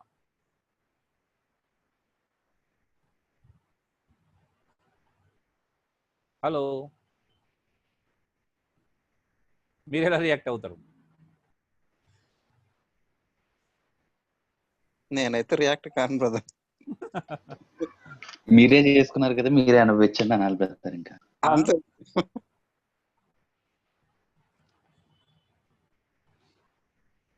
నిజంగా చెప్తున్నాను, నాకు చాలా ఎంత పెయిన్ఫుల్గా ఉంటుంది అంటే, అరే నువ్వు చిన్న అని చెప్పేసి ఇవన్నీ చేసి వెనకాల 50,000, 1,00,000 రూపాయలు, 70,000, 60,000 అప్పులు అయినాయి అనుకో, ఎంత సిల్లీగా ఉంటుంది చెప్పండి ఇప్పుడు. వీళ్ళకి నిజంగా ఈ ఎంటర్టైన్మెంట్ జోను, సరదా జోనులతోనే నేనైతే చచ్చిపోతున్న, ఒక చావు వస్తుంది వీళ్ళతో. మార్చుకోకపోతే మాత్రం ఎంత ప్రమాదంగా ఉంటుందంటే,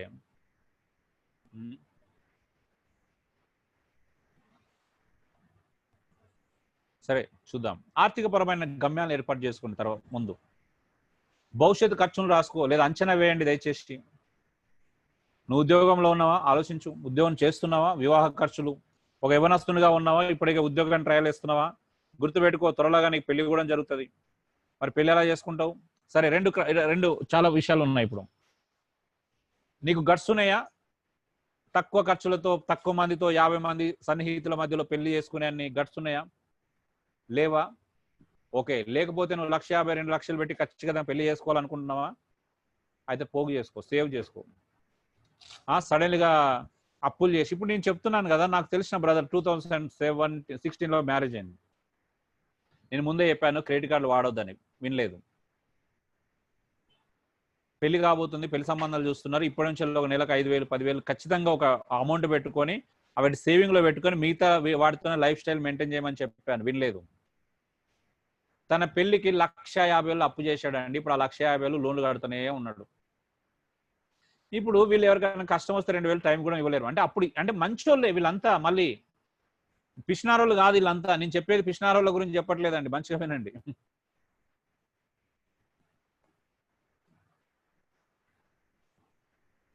మీకు తెలుసు కదా, పిష్నారోళ్ళకి అప్పే కాదు, అవుతుందా? ఎప్పుడైనా చూసారండి పిష్నారోళ్ళు అప్పుల పాలవడం? ఎక్కడ ఉంటారు బ్రదర్? ఇప్పుడు నేను చెప్పేవాళ్ళు ఎవరు పిష్నారోళ్ళు కాదు. మీకు తెలుసా, ఈ నోట్స్ ప్రిపేర్ చేయడానికి ఒక కారణం ఉంది, బలమైన కారణం. నేను చెప్పలే కదా స్టార్టింగ్ లో, ఇప్పుడు చెప్తున్నాను. ఈ నోట్స్ ప్రిపేర్ చేయడానికి బలమైన కారణం ఏంటో తెలుసా? నేను కొత్తగా హైదరాబాద్ రిలోకేట్ అయిన తర్వాత కొంతమంది పిల్లలు క్లాస్కి వచ్చేవాళ్ళు, ప్రైవేట్ ఎంప్లాయీస్, అందరూ కార్పొరేట్ ఆఫీసులలో పనిచేసేవాళ్ళు. ఇల్లు చూశారు, ఏం కనిపిస్తలేదు, ఏం లేవు, అన్ని మామూలుగానే ఉన్నాయి. ఒకరోజు నన్ను నా భార్యను రెడీగా చెప్పారు, అన్న బయటికి వెళ్దాం, వాళ్ళ కిందకి వెళ్ళొద్దాం ప్లీజ్, ఏమనుకోవద్దు, క్లాస్ అయిపోయిన తర్వాత బ్రేక్ టైంలో. ఒక 2-3 సహోదరులు నన్ను నా భార్యను తీసుకొని పక్కనే, మాకు ఒక సైడ్ మోర్ ఉంది, ఒక సైడ్ స్పెన్సర్, మోర్లోకి తీసుకెళ్లారు. ట్రాలీ తీసుకొచ్చేసి అందులో మేము అడగదు, మేము అక్కడే నిలబడి ఉన్నాం, ఏమేమి కావాలనుకుంటారు మమ్మల్ని, మేము ఏం వద్దని చెప్పే లోపనే ఒక ఆయన 2 రైస్ బ్యాగులు, 3 రైస్ బ్యాగులు, 5 లీటర్ల నూనె క్యాన్, నూనె క్యాన్స్ అలా సమాన్ వేస్తా ఉన్నారు. అరే అరే ఏంటి ఇది, ఏంటి, ఆగండి తొందరపడకండి అంటే, అన్నా మీరు ఈరోజు ఏం మాట్లాడదు, మేమేం చేస్తా చూడాలని. అరే ఇది ఇలా ఎందుకు చేస్తున్నారు, ఇంకా నేను కొంచెం ఇబ్బందిగా ఫీల్ అవుతున్నాను, అసలే మొహమాట వస్తుంది. కౌంటర్ దగ్గరికి వెళ్ళారండి, కార్డు తీశారు. సరే పోనీ కార్డు అంటే నేను డెబిట్ కార్డు అనుకున్నాను, క్రెడిట్ కార్డు. ఏదో 100-200 తక్కువ 10,000 పైన, 10,000 దాకా అయింది బిల్. అది బిల్లు కట్టేశారు. నేను చాలా బాధపడ్డాను. అడిగాను, నేను ఇంటికి వచ్చిన అసలు అది కాపేయండి అని చెప్తే కూడా ఏ పర్వాలేదన్నా, నేను జస్ట్ ఇప్పుడు వచ్చేస్తుంది, నేను కట్టేసుకుంటా, మీకు మీరేం వరిగా వద్దాను. అలా 10,000 credit card bill, credit card నుంచి కట్టిన తర్వాత నేను స్ట్రగుల్ అయిన ప్రాక్టికల్గా ఏంటి అని అంటే, సరే ఎప్పుడు హ్యాపీ ఉంటుంది మనకి, నిజంగానే వాళ్ళకి ప్రాబ్లం లేవని తెలిసినప్పుడు హ్యాపీగా ఉంటుంది. వాళ్ళు అంతకుముందు సేవ పేరు మీద ఇలాగ క్రెడిట్ కార్డులు వాడి వాళ్ళు కొంత అప్పటికే అప్పు చేసుకున్నారు. అప్పుడు ఈ నోట్స్ తయారు చేశానండి, ఇంకా అట్లా క్రెడిట్ కార్డులు వాడుతున్నారు, వీళ్ళను కంట్రోల్ చేయాలనే ఈ నోట్స్ తయారు చేయడం జరిగింది. యాక్చువల్ ఇది చెప్పిన తర్వాత చాలా మంది బ్రదర్స్ కంట్రోల్ అయ్యారు, వాస్తవం చెప్పాలంటే. ఇంకా పూర్తిగా బయట పడకపోయినా కంట్రోల్ అయ్యారు మాత్రం 100% జరిగింది. కానీ ముందే చెప్పాను జాగ్రత్తలు, పెళ్లికి ముందు ఇలా చేసుకోండి. 2016లో ఆ అబ్బాయి అప్పటి నుండి 15 నుంచి ఈ సలహాలు ఇస్తున్నాను. ఒక అబ్బాయి అప్పటికి మారలా, అతను 2018లో పెళ్లి అయింది. అతను కూడా అంతే 2.5 లక్షలు అప్పు చేశాడు, లోన్లు కట్టుకుంటా ఉన్నాడు ఈరోజు.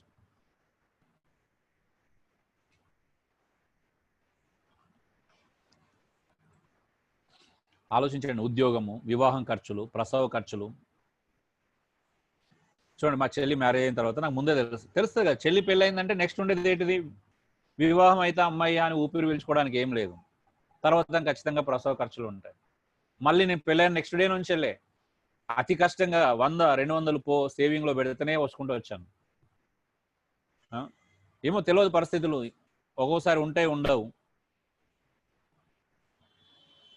టైంకు కొన్నిసార్లు దేవుడు నిజంగానే పంపిస్తూ ఉంటాడు లేనప్పుడు, అది నిజంగా సంతోషం కలిగించే విషయం. సో అలాగా నాకు చెల్లి మళ్ళీ డెలివరీ అయినప్పుడు, పాప పుట్టినప్పుడు నాకు ఎప్పుడు ఎవరిని 10 రూపాయలు అడగకుండా పరిస్థితి వచ్చింది. మళ్ళీ శిశు ఖర్చులు, మళ్ళీ బర్త్డే వస్తుందంటే కనీసం అంటే బర్త్డే నేను సెలబ్రేషన్ చేయకపోయినా మనం ఏదో పెట్టాల్సిన కొన్ని ఫార్మాలిటీ ప్రకారం కొన్ని చేయాల్సిందే ఉంటాయి కదా, ఆ జాగ్రత్త కూడా తీసుకొని మళ్ళీ నేను రెడీ అయ్యాను. అంటే ఇవన్నీ ముందు జాగ్రత్తలు, మనకు తెలుసు, తెలియకుండా ఇవేం జరగవు. ఇవన్నీ చెప్పకుండా వస్తాయండి మన లైఫ్లోకి. హలో,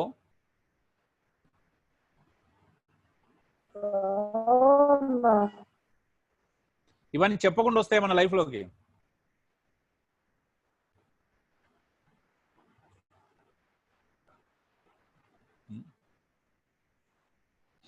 పెళ్లిలో మనం చాలాసార్లు కాంప్రమైజ్ కావండి, బట్టల దగ్గర కావచ్చు, బంగారం దగ్గర కావచ్చు, ఇతర పెట్టే దగ్గర కావచ్చు, తిండి దగ్గర కావచ్చు. ఇలా కాంప్రమైజ్ కాకుండా పెళ్లి చేసుకుంటారు. మళ్ళీ అరే కాంప్రమైజ్ కావు, సేవింగ్ చేసుకోవు, మళ్ళీ ఇలా అప్పు చేస్తా అంటావు. ఇదేమో విచిత్రం, అర్థం కాదు. తప్పనట్లేదు, డబ్బున్నోడు కొంచెం గ్రాండ్ గా పెళ్లి చేసుకుంటే తప్పని మనం చెప్పం. తక్కువ మందిలో కూడా గ్రాండ్ గా చేసుకోవచ్చు, 50 మందితో కూడా, దాంట్లో డౌట్ లేదు.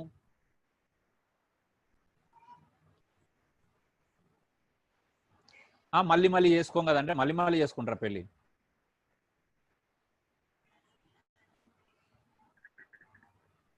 మీకు తెలుసు కదండి, ప్రపంచంలో పెళ్లికి ఇండియాలో ఖర్చు పెట్టినంతగా ఏ దేశంలో ఖర్చు పెట్టారంట తెలుసా?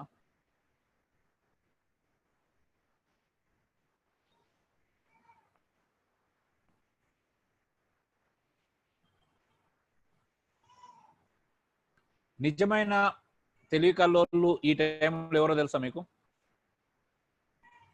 హలో, చెప్పండి. పెళ్లిళ్ళు ఇచ్చేసేవాళ్ళన్న. పెళ్ళిళ్ళు చేసేవాళ్ళ? కరోనా సీజన్లో పెళ్ళిళ్ళు ఎవరైతే చేసుకుంటారో వాళ్ళు నిజంగా తెలివి కల్లోలే. హలో, అవునా అవునన్నా. దయచేసి కూతుళ్ళు కొడుకులు ఉన్న వాళ్ళు ఈ టైంలో పెళ్లి చేయండి. అసలు బంధువులతో గొడవ ఉండదు, డబ్బులతో గొడవ ఉండదు. నిజంగా చెప్తున్నాను. ఆ గట్స్ ఉన్న వాళ్ళు ఎవరైనా ఉంటే బయటకు వచ్చి పెళ్లి చేస్తారు. నిజంగా సింపుల్గా చేసుకోవచ్చు. వాళ్ళ వాళ్ళ అమ్మాయి తరపున 10 మంది, అబ్బాయి తరపున 10 మంది.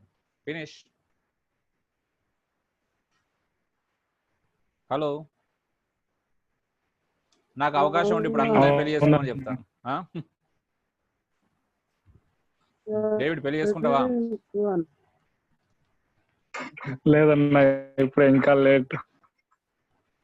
ఉమ్. ఆల్రెడీ అయిందన్నా. నిన్నేం అడగట్లేదు డేవిడ్. అలా నాకు జవాబు వచ్చేసింది ముందే. లీలా ప్రసాద్ డేవిడ్. పిల్లలు, చదువులు, కుటుంబం. నేను చూడండి, ఇప్పుడు జూన్ స్టార్ట్ అయిందంటే జూన్కి ఒక 15,000 10,000 20,000 ఖచ్చితంగా నాకు అంటే బట్టలు అని అడ్మిషన్ ఫీజు అని కట్టాలి. నాకు ఆ భయం ఉంటుంది కాబట్టి మళ్ళీ నెక్స్ట్ జూన్ వరకు నుంచి జూన్ కోసం ఇప్పటి నుండే రూపాయి ఒక 5 రూపాయలు 500 1000 రూపాయలు సేవింగ్ లో పెట్టుకుంటూ వస్తా అంటారు. అలాంటి వేరే జీతం ఏం లేదు కదా. గౌరవార్థమైన జీతం, వేతనం, ప్రేమతో గౌరవంగా ఎవరైనా పంపిస్తేనే బ్రతకగలుగుతాం.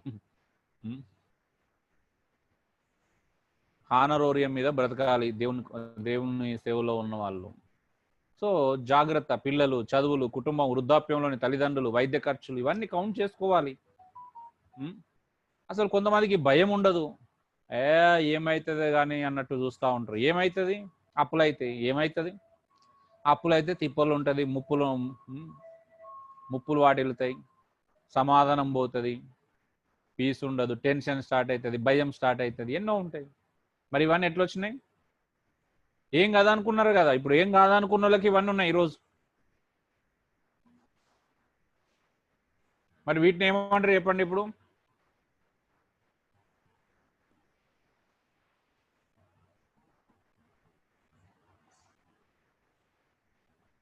నీకున్న ఆర్థిక వనరులను, నీ సమస్యలు పరిష్కరించుకో. దయచేసి నీకున్న అప్పులను ఎక్కువగా తీర్చుకోండి. ఫస్ట్ వడ్డీ ఎక్కువగా ఉన్న వాటిని ముందుగా చెల్లించండి. అప్పును పెంచడం ఫస్ట్ ఆపేయాలి. ఇవి 3 ప్రిన్సిపల్ చాలా జాగ్రత్తగా వినండి దయచేసి, ఎవరైనా కావచ్చు. కొంతమందికి తిక్కు ఎలా ఉంటుంది అని అంటే, అరే ఎవరి దగ్గర 5,000 10,000 మనం కట్టినాం అనుకో, అరే వాళ్ళు కొంచెం అర్థం చేసుకుంటారు, ఒక వారం రోజులు అర్థం చేసుకుంటాడు, అర్థం చేసుకుంటారు. అవి కట్టేసి క్రెడిట్ కార్డు మనం వాడి క్రెడిట్ కార్డు బిల్లులు కట్టకపోతే ఎంత మూర్ఖుడు అంటారా, జ్ఞానవంతుడు అంటారా చెప్పండి మీరు. ఇప్పుడు హలో,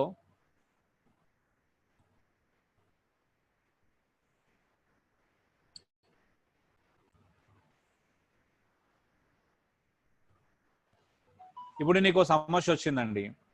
ఆ సమస్య ఉంది, పరిష్కారం ఉంది. నీకు సమస్య వచ్చింది, సరే ఒక 15,000 నువ్వు అప్పు తెచ్చుకున్నావు.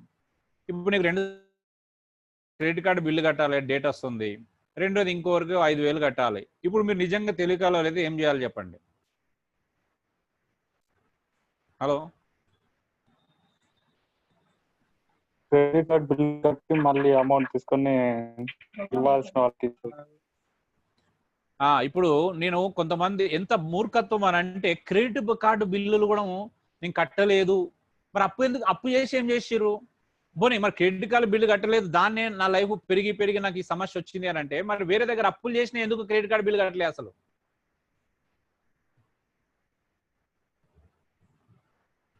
ఇంత మూర్ఖత్వం, ఇంత అజ్ఞానం నేను ఎక్కడ చూడలేదు అసలు.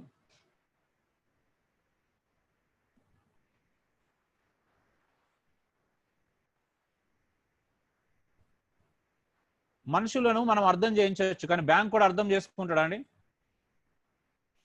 హలో,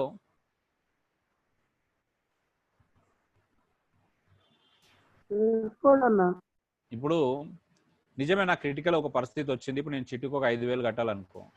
చిట్టి కట్టాలంటే నేను నమ్మకం, అలాగే రిలేషన్షిప్ ఉంటుంది.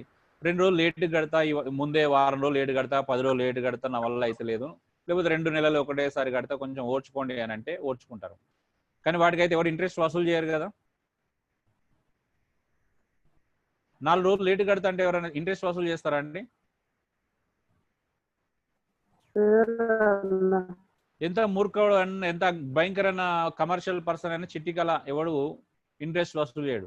ఇప్పుడు నేను టైం క్రెడిట్ కార్డు బిల్లు కట్టకపోతే ఏమవుతుంది?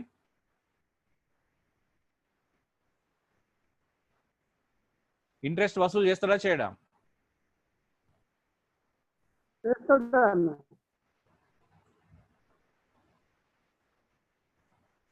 ఇది పరిస్థితి. కాబట్టి నీకు అప్పులను ఎక్కువగా తీర్చుకోండి దయచేసి. అప్పులు మన జీవితంలో తగ్గాలంటే ముందు అప్పులను తీర్చాలి, మిగతా పక్కన పెట్టాలా. అవసరం ఉంటే ఒక పూట దాన్ని తినడం తగ్గించుకోవాలి తప్పించి నువ్వు సమృద్ధిగా తిని సంతృప్తిగా తిని అప్పులను నిర్లక్ష్యం చేస్తున్నావు అంటే నీ జీవితాన్ని ఈ రోజున్న సంతృప్తి రేపు లేకుండా అవుతుంది. ఖచ్చితంగా చెప్తున్నా, అలాంటి వాళ్ళు ఇప్పటికి సఫర్ అవుతున్నారు. వడ్డీ ఎక్కువగా ఉన్న వాటిని ముందు కట్టాలి. తెలివికల్లోడు అయితే ఎక్కడైతే వడ్డీ కడుతున్నావో అది మెయిన్ తీర్చుకోవాలా. మూడోది, అప్పును పెంచడం ఆపేయాలి, దానికి ఫుల్ స్టాప్ పెట్టాలి. అది ఫుల్ స్టాప్ పెట్టకపోతే దానికి ఫుల్ స్టాప్ ఉండదు. ఎప్పటికీ కామాలు పెట్టుకుంటూనే పోతా ఉంటాం ఇక లైఫ్ అంతా. కొంతమంది ఏమనుకుంటారంటే అప్పుకు అప్పే పరిష్కారం అంటారు. అప్పుకు అప్పు పరిష్కారమా సమస్యనా? చెప్పండి, మీరు ఏమనుకుంటున్నారు? అప్పును తీర్చడానికి అప్పు చేయడం పరిష్కారమా సమస్యనా? సమస్య అన్న. సమస్య అన్న.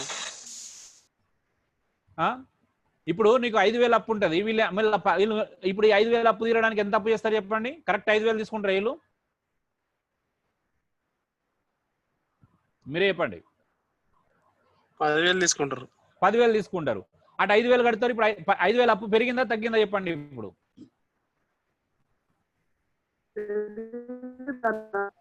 మరి ఇప్పుడు నాలాంటి వాడు ఏం చేస్తాడు? నిజంగా నాకు 5,000 కట్టేది ఉంటే నేను ఫస్ట్ నాకు అప్పటికే 2,000 3,000 సేవ్ చేసుకుంటాను. నేను 2,000 తీసుకుంటాను నాలాంటి వాడు. ఎందుకంటే మళ్ళీ నెక్స్ట్ మంత్ 2,000 ఇవ్వడం నాకు ఈజీ అవుతుంది.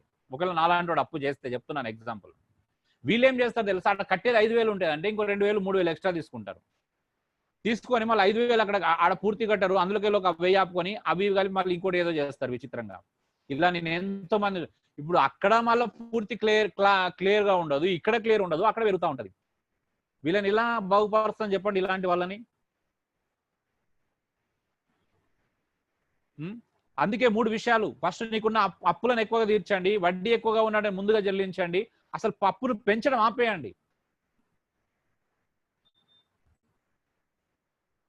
అప్పుకు దోహదపడే క్రెడిట్ కార్డులను ఉపయోగించడం మానాలి. ఫస్ట్ డబ్బులతో కొనడానికి ప్రారంభించడం వీలు చేసుకోవాలి.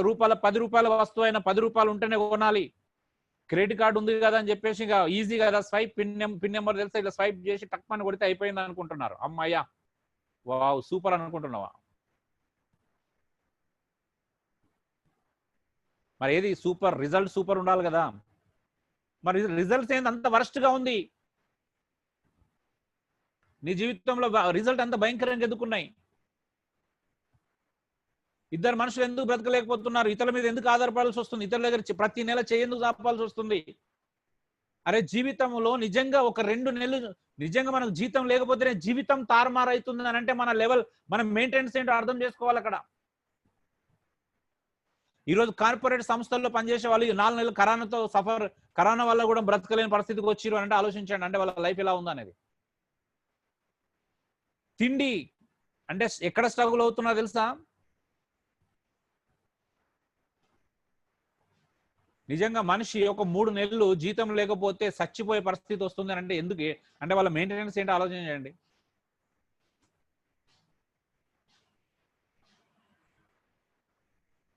ఏదో బ్రతుకుతున్నారు. ఇదే కరోనా 6 నెలలు నిజంగా ఇట్లా ఇంట్లోకి వెళ్ళి బయటకు వెళ్ళిన పరిస్థితి ఇస్తే వీళ్ళు ఆకలితో వస్తారు. ఫస్ట్ ఆఫ్ ఆల్ అలా ఉంది పరిస్థితి. అందుకే ముందు ఔషధాలపై దృష్టి సారించండి. నీ అవసరం ఏంటో ఫస్ట్ నువ్వు గ్రహించు. అవసరం లేని ఖరీదైన వస్తువుని అమ్మి అప్పు తీర్చండి. లేకపోతే ఇంట్లో ఖాళీగా పెట్టుకోకండి వస్తువులన్నీ కూడా. గౌరవము, విలువ, మర్యాదలను గురించి ఆలోచించడం మానేయండి. ఎవరేమనుకుంటే మీకేంది? నీ లైఫ్ నువ్వు సరిగా లేనప్పుడు ఎవరేమనుకుంటే నీకేం ప్రాబ్లం? నువ్వు సరిగా ఉండు. వాళ్ళంతా గౌరవం, మర్యాద, విలువ వాటంతా అవే వస్తాయి. నువ్వు వాటి కోసం ఆలోచించిన వాడు ఎవడు గౌరవాన్ని, విలువను, మర్యాదను సంపాదించుకోవడం నేను చూడలే. నువ్వు కరెక్ట్ బ్రతుకుతే గౌరవం, విలువ, మర్యాద వాటంతా అవే పరిగెత్తుకొని వస్తాయి మన కాళ్ళ దగ్గరికి. మరి ఈరోజు ఎందుకు తలదించుకునే పరిస్థితి ఏంది? సిగ్గుపడాల్సిన పరిస్థితి ఎందుకు వస్తుంది? మరి నువ్వు ఇవన్నీ చేసింది గౌరవం కోసం, విలువ కోసం, మర్యాద కోసం అయితే ఏవి అవి? ఈరోజు ఎందుకు లేవు నీ దగ్గర అవి? వాస్తవానికి ఆ వస్తువు లేకుండా నువ్వు ఉండగలవేమో ఆలోచించు. గొప్ప కోసం పిల్లల్ని శక్తి మించి భారంగా చదివించకండి దయచేసి. చెప్పాను కదా ఒక ఎగ్జాంపుల్, నాకు తెలిసిన సహోదరుడు అంటే పిల్లల్ని తన ఏదో జాబ్ చేస్తూ ఎక్కడో పెద్ద స్కూల్లో చదివిస్తే వారం రోజులకు వాడు ఏంటంటే డాడీ నన్ను బైక్ మీద తీసుకెళ్తున్నా, మా స్కూల్లో అందరు కార్లలో వస్తున్నా, నువ్వు కారు కొను అన్నాడంట. ఏదో ప్రైవేట్ జాబ్ చేసుకుంటాడు, ఇప్పుడు ఆ స్కూల్లో చదివించినది కార్లో ఉంటాడా? రేపు కార్లు అంటే తర్వాత ఏముంటుంది, వాళ్ళు తినే స్నాక్స్ అవన్నీ కంపేర్ చేసుకుంటే వాడు వేసుకునే డ్రెస్సులు వీడు ప్రతి దాన్ని పోల్చుకోవడం స్టార్ట్ చేస్తాడు. అమ్మో వాళ్ళ స్నాక్స్ ఇంత ఖరీదైన తింటున్నారు, నేను మాత్రం ఇది తింటున్నాను. ఎన్ని సమస్యలు తెలుసా అండి వాళ్ళకి మానసికంగా. నీ గొప్ప కోసం అజ్జేకు పిల్లల్ని, వాళ్ళని మానసికంగా చంపేకండి. నీ స్తోమత ఇంతే అని చెప్పి ఆ స్తోమత తగినట్టు చదివించు, వాళ్ళని ప్రాక్టికల్ గా పెంచు, బుద్ధి చెప్పు, జ్ఞానం నేర్పించు, మంచి నేర్పించు, చెడు నేర్పించు, సమాజం యొక్క దృక్పథం నేర్పించు, అర్థమయ్యేలా చెయ్యి. అంతేగాని వాడేమనుకుంటాడో వీడేమనుకుంటాడో, అబ్బా నేను ఫ్రెండ్స్ మధ్యలో గొప్పగా చెప్పుకోవాలి, ఏడ చదివిస్తున్నా నా పిల్లల్ని అక్కడ చదివిస్తున్నా తెలుసా నేను, నేను నారాయణ చదివిస్తున్నా, లేకపోతే నేను ఇక్కడ చదివిస్తున్నా, ఎందుకు అనవసరంగా. అంటే నేను డబ్బున్నల గురించి మాట్లాడట్లేదండి, అప్పుల పాలేటల గురించి మాత్రమే మాట్లాడుతున్నాను. సంపాదన ఉండి వాళ్ళ శక్తిని బట్టి వాళ్ళు అప్పు చేయకుండా, ఎవరి దగ్గర చేయి చాపకుండా, అవసరతలో ఉన్న అక్కర్లు తీర్చుకుంటూ అలా బ్రతుకుతున్న వాళ్ళ గురించి నేను ఏమాత్రం మాట్లాడట్లేదు. వాళ్ళ గురించి మాత్రం కానే కాదు, మళ్ళీ చెప్తున్నాను. జీతానికి మించి చదివిస్తున్నారు చూసిన వాళ్ళ గురించి మాత్రమే మాట్లాడుతున్నాను. అప్పులు చేస్తున్నారు చూసినావా వాళ్ళ గురించి మాత్రమే మాట్లాడుతున్నాను. కష్టాల్లో ఉన్నప్పుడు 500 కూడా సహాయం చేయలేకుండా బతుకుతున్నారు చూసినావా అలాంటి వాళ్ళ గురించి మాట్లాడుతున్నాను. ఎవరికైనా మనం ఏం చేయలేని స్థితిలో, అంటే వీళ్ళు కొంతమంది ఖర్చు పెడతారు, అలా కూడా అది కూడా అప్పు చేసి పెడతా ఉంటారు, అది తప్పు అంటున్నాను. కొంతమంది ప్రేమతో చేసే వాళ్ళు ఉంటారు, కానీ నీ ప్రేమ నేను నష్టపరిస్తే ఏం చేస్తావు నువ్వు? ఆ తర్వాత నువ్వే బాధపడాల్సి ఉంటుంది, గుర్తుపెట్టుకోండి.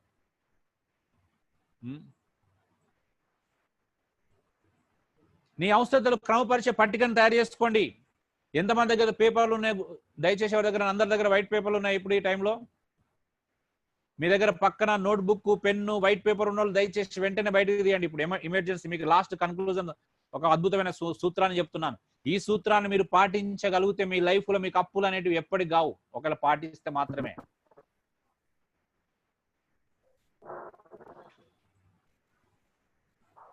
హలో,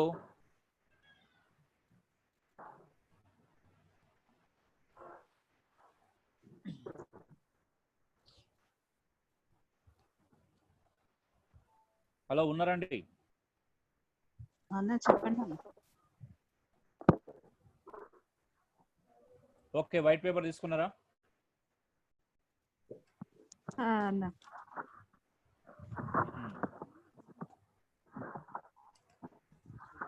ఓకే, నేను మీకు వీడియోలో ఒకటి చూపిస్తాను, నేనే రాస్తున్నా పేపర్ మీద. మీరు కూడా వైట్ పేపర్ తీసుకొని ఒక స్క్వేర్ బాక్స్ వేసుకోండి అందరు దయచేసి. ఓకే అన్న. స్క్వేర్ బాక్స్ వేసుకున్నారా?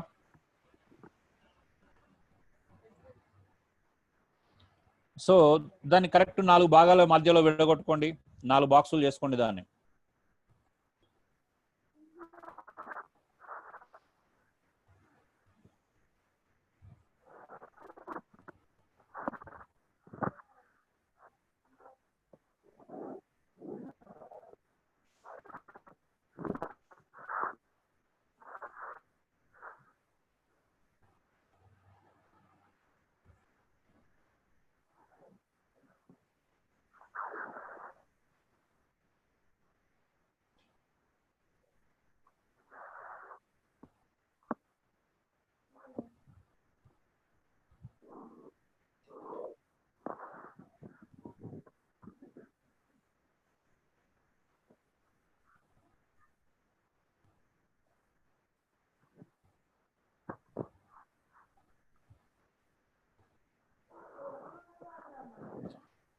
ఓకే అండి, ఇది మీ జీవితాన్ని మార్చేటువంటి ముఖ్యమైనటువంటి సూత్రం. ఇక్కడ తెలుగులో ముఖ్యమైనవి మరియు అత్యవసరమైనవి అనే మాట ఉంది, మీరు చూడండి ఒకసారి.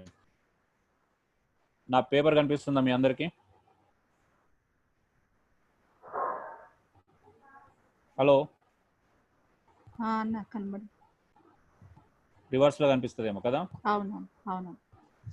సో 4 నెంబర్స్ వేసుకోండి, 1, 2. ఫస్ట్ బాక్స్ లో ఫస్ట్ నెంబర్ వేసుకోండి, దానికి రైట్ సైడ్ బాక్స్ లో 2వ నెంబర్ వేసుకోండి, డౌన్ ఫస్ట్ బాక్స్లో నెంబర్ 3 వేసుకోండి, లాస్ట్ బాక్స్లో లాస్ట్ నెంబర్ 4 వేసుకోండి. ఓకే, ఇది మీ జీవితాన్ని నిజంగా ప్రభావితం చేసేటువంటి అది అండి. ఇప్పుడు ఇదే మీ జీవితాన్ని మారుస్తుంది. ఇప్పుడు దీన్ని మీరు ఫాలో అయ్యారంటే మీ లైఫ్లో ఎప్పుడు కూడా తప్పు జరగదండి. అప్పులు చేయలేరు మీరు. ఎందుకో మీకు ప్రాక్టికల్గా చెప్తున్నాను. ఇప్పుడు చూడండి. సో మొదటి దానిలో ఏం రాసుకున్నారు మీరు? ఇంపార్టెంట్ అండ్ అర్జెంట్ అని రాసుకోండి. ఫస్ట్ బాక్స్ ఏంటి తెలుసా? ఇంపార్టెంట్ అండ్ అర్జెంట్, ముఖ్యమైనవి మరియు అత్యవసరమైనవి.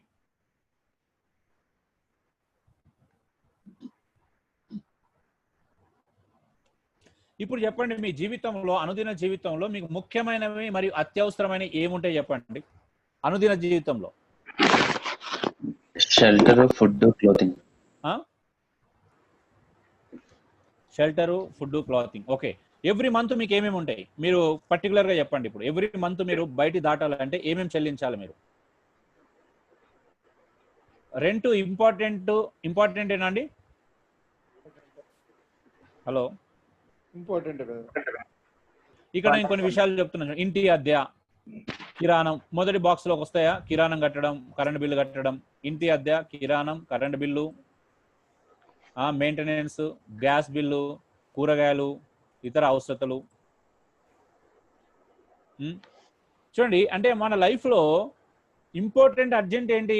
ఫస్ట్ ఇంపార్టెంట్ కరెంట్ బిల్లు కట్టాలి, మెయింటెనెన్స్ కట్టాలి, కూరగాయల బిల్లు కట్టాలి, గ్యాస్ బిల్లు ఉంటుంది, ప్రొవిజన్స్ ఉంటవి. ఇవన్నీ నాకు ఇంపార్టెంట్. ఇప్పుడు అందుకే నాకు 1000 రూపాయలు వచ్చినాయి అనుకో, దానికి ఆ మెయింటెనెన్స్ అని ఒక చిన్న బాక్స్ రౌండ్ వేసి నేను పక్కన వారేస్తాను. అది ప్రాణం పోయినది ఇయ్యను నేను, తెలుసా? నాకు తెలుసు ఆ పరిస్థితి రాదు అని. ఎందుకంటే నాకు ఇంకేటన్నా వచ్చినా దానికి తగ్గట్టుగా దేవుడు ఎక్కడో నడిపిస్తాడు. అంటే అది అలాగే పెట్టేస్తాను.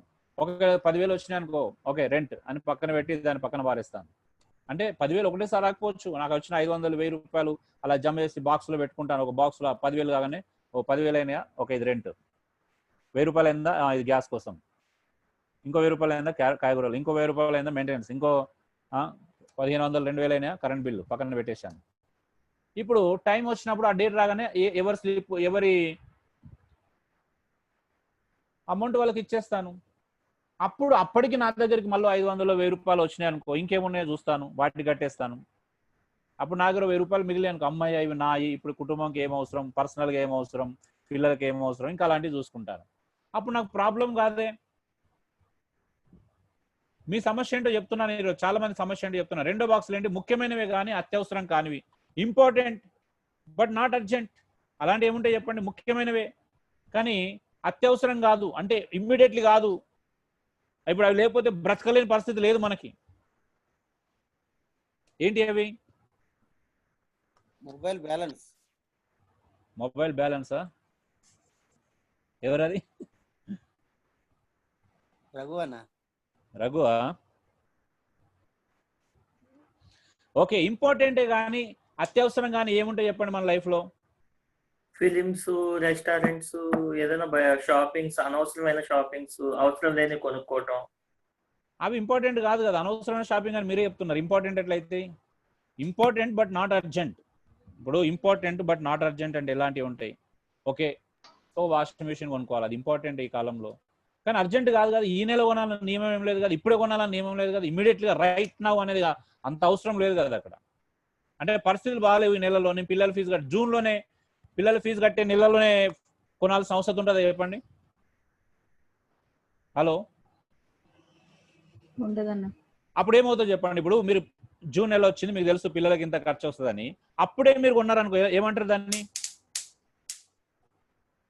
అది ఇంపార్టెంట్, ఒప్పుకుంటాను. ఫ్రిడ్జ్ ఇంపార్టెంటే కానీ అర్జెంట్ కాదు కదా. ఇప్పుడే అప్పు చేసి కొనాల్సినంత అర్జెంట్ కాదు కదా. నీకు తెలుసు ఆ సంవత్సరం ఆ నెలలో నీకు ప్రాబ్లమ్స్ ఉంటాయి. మరి అప్పుడు ఎలా ఇలా కొంతమంది ఏంటంటే రెండో బాక్స్ లో ముఖ్యమైనవి కానీ అత్యవసరం కానీ, ఒకే కారు కొనుక్కోవాలనుకుంటున్నా, నీ కార్ ఇంపార్టెంట్ కావచ్చు నీ ప్రొఫెషన్ కి, కానీ అర్జెంట్ అయితే కాదు కదా. ఇప్పుడే కొద్ది రోజుల వరకు అడ్జస్ట్ కాగలుగుతాం. కారు కొనుక్కోండి, తప్పనట్లేదు. కానీ ఎవరైనా కారే కావచ్చు, బంగ్లా కావచ్చు, ఏదైనా కావచ్చు, మన అవసరతలు, ఫ్రిడ్జ్ కావచ్చు, ఇలాంటి వస్తువులు ఇంపార్టెంట్, అవన్నీ నేను ఒప్పుకుంటాను. కానీ అర్జెంట్ అయితే కాదు కదా.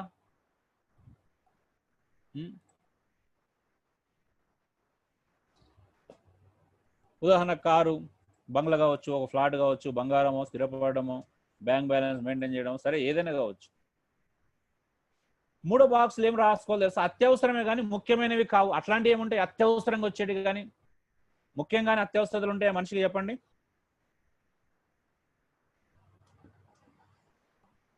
అవసరమే కానీ ముఖ్యంగానే అంటే ఏంటి అవి? ఇప్పుడే అంటే అవసరం, అప్పుడప్పుడు భార్య పిల్లలతో బయటికి వెళ్ళి రెస్టారెంట్లో తినడం అవసరమే, అంత ముఖ్యం కాదు అది కదా. అవసరమా ముఖ్యమా?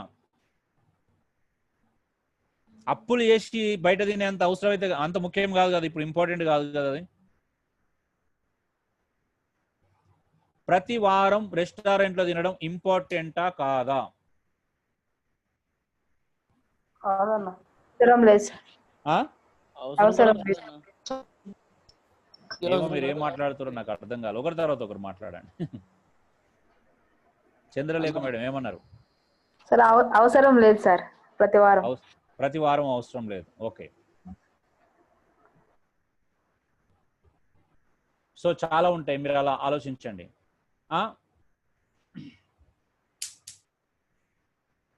ఇక్కడ తెలుగులో అత్యవసరం అని పెట్టేసరికి కొంచెం కన్ఫ్యూజ్ అవుతారు. ఓకే, ముఖ్యమైనవి కానీ అత్యవసరం కానీ ఏముంటాయి చెప్పండి మన లైఫ్లో? ముఖ్యమైనవి కావు, అత్యవసరం కావు అవి మనకి. ఏంటి అవి? ఏదైతే మీరు అప్పుల పాలు అవుతున్నారో అవన్నీ కూడా అవే. మీ చేత అప్పులు చేయిస్తుంది చూసినా మీ జీవితంలో అవన్నీ కూడా అవే. మీరు చూడండి, ఇప్పుడు 4వ బాక్స్లో ఉన్నోడు ఎక్కువ మంది మీ పర్సెంటేజ్, మీ ఖర్చు, మీ జీవితంలో మీ సాలరీని ఎంత పర్సెంటేజ్ ఏ బాక్స్లో ఖర్చు పెడుతున్నారో దయచేసి చెప్పండి. ఇప్పుడు అంటే మీరు ఆలోచించండి. ముఖ్యమైనవి కానీ అత్యవసరం కానీ ఏమున్నాయి? ఇంపార్టెంట్ కాదు, నాట్ ఇంపార్టెంట్, నాట్ అర్జెంట్. ప్రతిరోజు బయట తినడం, ఖరీదైన వస్తువులు కొనడం, మాటికి షాపింగ్లు చేయడం, ఊరికే షాపింగ్ చేయడం, ఆన్లైన్ షాపింగ్లు చేయడం, ప్రతి వీకెండ్ షాపింగ్ చేయడం, అవసరం లేకపోయినా నెట్, ఫోన్, ఆన్లైన్ షాపింగ్ చేయడము, మాటికి ఫోన్లు మార్చడము, ఫోన్లు కొనడము, మాటికి వాటి యాక్సెసరీస్ మార్చడము, మాటికి బైకులు, అంటే కొంతమంది ఇలా చేస్తూ ఉంటారు. అంటే రెగ్యులర్గా మాటికి బయట తినడం, మాటికి అన్ని ఇలాగా ఖర్చులు చేయడం, ఇంటికి ఏదో తీసుకురావడం ఊకే బయట నుంచి వెళ్ళి వచ్చినప్పుడు అలా. ఇవి నిజంగా ఇంపార్టెంట్, అర్జెంట్ అండి ఇవన్నీ మనం చేసేటి? ఎంతమంది ఒప్పుకుంటారు ఇవన్నీ ఇంపార్టెంట్ మరి అర్జెంట్ అని?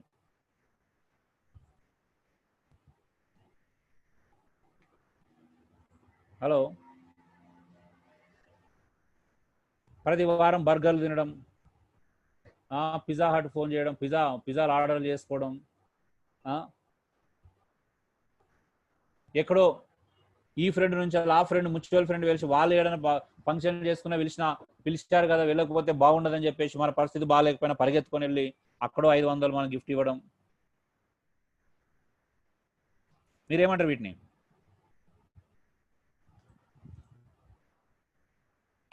Unnecessary brother. ఇప్పుడు మీరు ప్రతి ఒక్కరు ఒకటి గుర్తుపెట్టుకోండి, మీ 4 బాక్సులలో మీరు ఏ బాక్స్లో ఎక్కువ పర్సెంట్ ఖర్చు పెడుతున్నారో చెప్పగలుగుతారా ధైర్యంగా? మీ ఖర్చు అంతా, మీ పర్సెంటేజ్ ఎక్కువ ఏ బాక్స్లో ఉంది చెప్పండి ఇప్పుడు.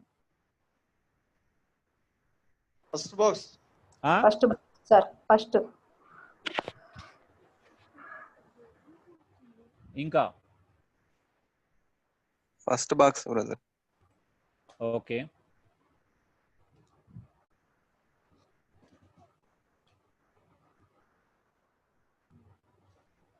కొంతమంది ఫస్ట్ బాక్స్లో చేస్తూ కూడా 4వ బాక్స్లో కూడా చేస్తూ ఉంటారు, తెలుసా మీకు ఆ విషయం?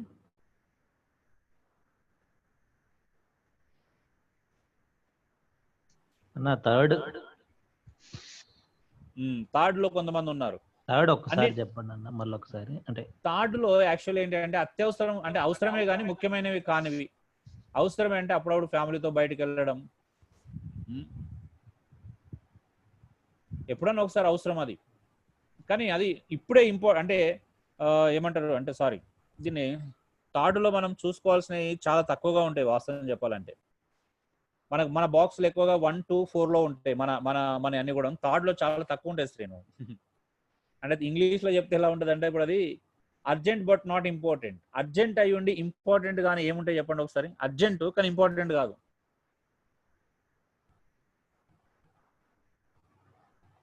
అలాంటివి ఉంటాయా? అర్థమైందన్న. ఓకే, ఆఫ్ కోర్స్ అందుకే థర్డ్ బాక్స్ వదిలేసాను నేను, అక్కడ ఏం రాయాల. కానీ మనం ఎక్కువగా ఉంటే 2 బాక్స్లో ఉంటాం, 4 బాక్స్లో ఉంటాం, మొదటి బాక్స్లో. అంటే జాగ్రత్తగా ఖర్చు పెట్టేవాడు మొదటి బాక్స్లో ఉంటాడు. అంటే ఇప్పుడు అప్పుల పాలయ్యే వాళ్ళు అందరూ ఎక్కడ ఉన్నారంటే 4వ బాక్స్లో ఉన్న వాళ్ళు ఎక్కువ అప్పులు ఉంటాయండి. ఎందుకంటే వాళ్ళు కిరాయి కట్టే కిరాయిని పక్కన పెడతారు, మెయింటెనెన్స్ పక్కన పెడతారు, ఇవన్నీ ఇట్లాంటి ఖర్చు పెడతా ఉంటారు అన్నట్టు. ఎగ్జాంపుల్ నేను చెప్తున్నాను, చాలా మందిని చూశాను. ఇక్కడ రెంట్ కట్టేది ఉంటుంది, రెంట్ కట్టేది ఉన్నప్పుడు నువ్వు ఒక 10,000 పెట్టి ఫోన్, 15,000 పెట్టి 20,000 పెట్టి ఫోన్ కొన్నావు అనుకో, దీన్ని ఏమంటారు చెప్పండి ఇప్పుడు? హలో,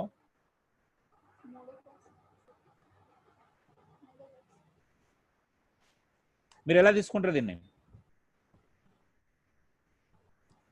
మనం చేయట్లేదు ఇలాంటి మిస్టేక్స్. మొదటి బాక్స్ క్లియర్ కాకముందు 2, 4 బాక్స్లోకి వెళ్ళట్లేదా మనం? నేను అప్పులు అడిగేట వాళ్ళు ఎలా అడుగుతారో చెప్తాను, వినండి చాలా జాగ్రత్తగా. చాలా మంది ఏం చేస్తారు అని అంటే, మొదటి బాక్స్లో కట్టాల్సిన వాటిని, క్లియర్ చేసుకోవాల్సిన వాటిని 4వ బాక్స్లో ఖర్చు పెట్టేస్తారు. 4వ బాక్స్లో ఖర్చు పెట్టేసి అప్పు అడగడానికి వెళ్ళినప్పుడు ఏం చేస్తారంటే మొదటి బాక్స్లో ఉన్న వాటిని కారణంగా చూపిస్తారు. అవునా?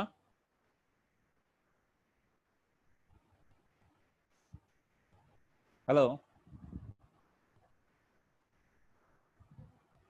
అంటే ఇప్పుడు ఎవరైనా ఫోన్ చేస్తే ఏమడుగుతారు చెప్పండి? అబ్బా బ్రదర్ కొంచెం అర్జెంట్ కిరాయి కట్టాలండి, లేకపోతే చిన్న ఫీజు కట్టాలండి, కొంచెం గ్యాస్ ప్రాబ్లం అయిందండి, లేకపోతే మెయింటెనెన్స్ కట్టాలండి, లేకపోతే ఇది కట్టాలి అది కట్టాలని అడుగుతారు. కానీ ఎవరైనా అబ్బా నాకు ఫోన్ కొనుక్కోవాలండి 5,000 తక్కువ పడ్డాయి అని అడుగుతారు ఎవరైనా?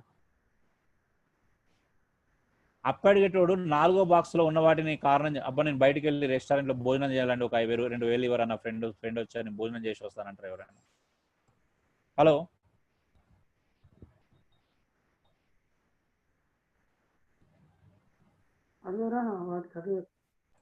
ఎవరు మాట్లాడట్లేదు ఏంటండి?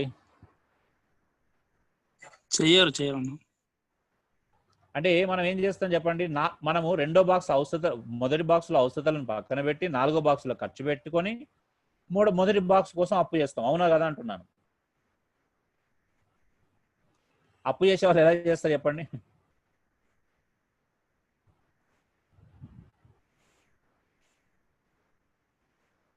మళ్ళీ మీరు వేరే రకంగా ఆలోచించకండి. ఎస్పెషల్గా జరుగుతున్న మిస్టేక్స్ అవి. అలా అని చెప్పేసి అందరు అలాగే ఉంటారని కారణం కాదు, కానీ కొంతమంది అజ్ఞానంతో, అమాయకత్వంతో, మూర్ఖత్వంతో, మెయింటెనెన్స్ సరిగా తెలియక కూడా అప్పులు చేసే వాళ్ళు ఉంటారు. అందరికీ అన్నిటికీ ఒకటే కారణం కాకపోయినా వీటన్నిటికీ కారణం ఏంటి? అజ్ఞానం, అమాయకత్వం.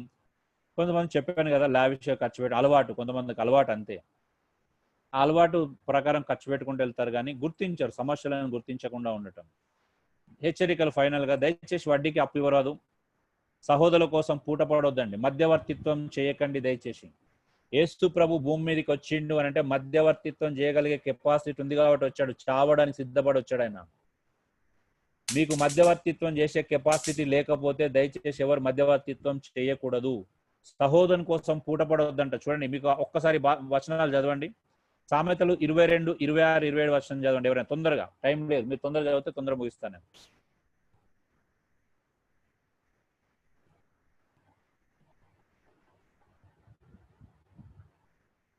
హలో,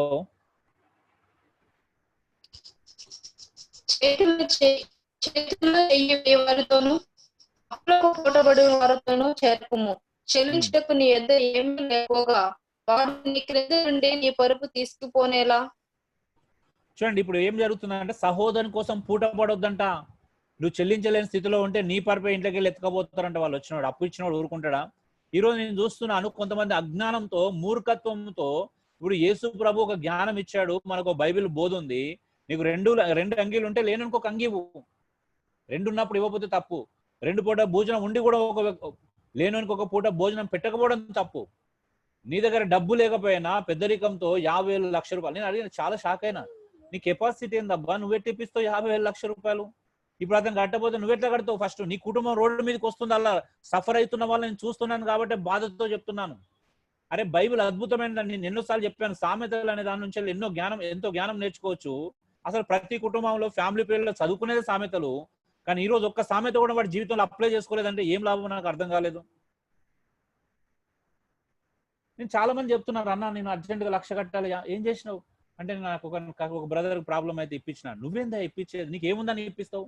మధ్యవర్తిత్వం చేసే కెపాసిటీ నీకు తెలుసా? అసలు మధ్యవర్తిత్వం ఎవరు చేయాలి? పూచీకత్తు ఎవడిస్తాడు అసలు? ఇప్పుడు బ్యాంక్ కూడా అలా ఎవడు పెడతాడు? పూచీకత్తు తీసుకుంటారా అండి బ్యాంక్ కూడా అయితే? హలో, మరి బయట వాళ్ళు ఎట్లా తీసుకుంటున్నారు? ఒక మనిషి పూచీకత్తు తీసుకుంటారా? మనిషి కెపాసిటీ ఉందా, కట్టగలుగుతాడా లేదా అనేది ఉండాలిగా. ఇప్పుడు నేను ఒక 50,000 ఇచ్చానండి ఎవరికో, నాకు ఒక క్లారిటీ ఉంటుంది. నేను 50,000 ఇచ్చినంటే వాడు ఇస్తే తీసుకుందాం లేకపోతే లేదు అని ఉద్దేశంతో ఇస్తాను నేనైతే. లేదా మధ్యవర్తిత్వం నేను 50,000 ఇతరులకు ఇప్పించింది అనుకో, నాకు కెపాసిటీ అంటే అతను కట్టకపోతే నేను కడుతాను అనే కెపాసిటీ అంటే అండర్స్టాండింగ్, ఆ శక్తి నాకు ఉంటే నేను మధ్యవర్తిత్వం చేస్తాను. అంతేగాని అందుకంటే మీరు సామెతలు చూడండి, ఒక్కసారి లేదు. సహోదరుని కోసం పూటపడు అంటే గుణపరచలేమంట, బాగు చేయలేమంట. సహోదరుని కోసం మధ్యవర్తిత్వం చేసేవాడిని బాగుపరచలేమంట. మీరు ఎంతమందికి అలవాటు ఉందో నాకు తెలియదు. మీరు జాలి అనే పేరు మీదనో ఏదో పేరు మీద చేస్తున్నారు, కానీ జ్ఞానం అనేది కూడా అవసరం అక్కడ. మీ ప్రేమ సకల విధములైనటువంటి మంచితనంతో జ్ఞానంతో కూడినదే ఉండాలి. ఓన్లీ మంచితనం ఉంటే సరిపోదు, మంచితనానికి జ్ఞానం తోడు కావాలని బైబిల్లో సెలవిస్తుంది. మీరు పేతుల్లో చూస్తే కూడా అంటే సద్గుణం నందు జ్ఞానం ఉండాలి. ఓన్లీ గుణం మంచి గుణం ఉంటే సరిపోదు. సో మంచి చేయాలి మనం ఖచ్చితంగా. దేవుడు మనల్ని మంచి చేయడానికే పిలుచుకున్నాడు, అంతేగాని మధ్యవర్తిత్వాలు చేయడానికి పిలుచుకోవాలి. అలాంటి వాడిని ఏదో సామెతలు ఎన్నో తెలుసు కదా మీకు.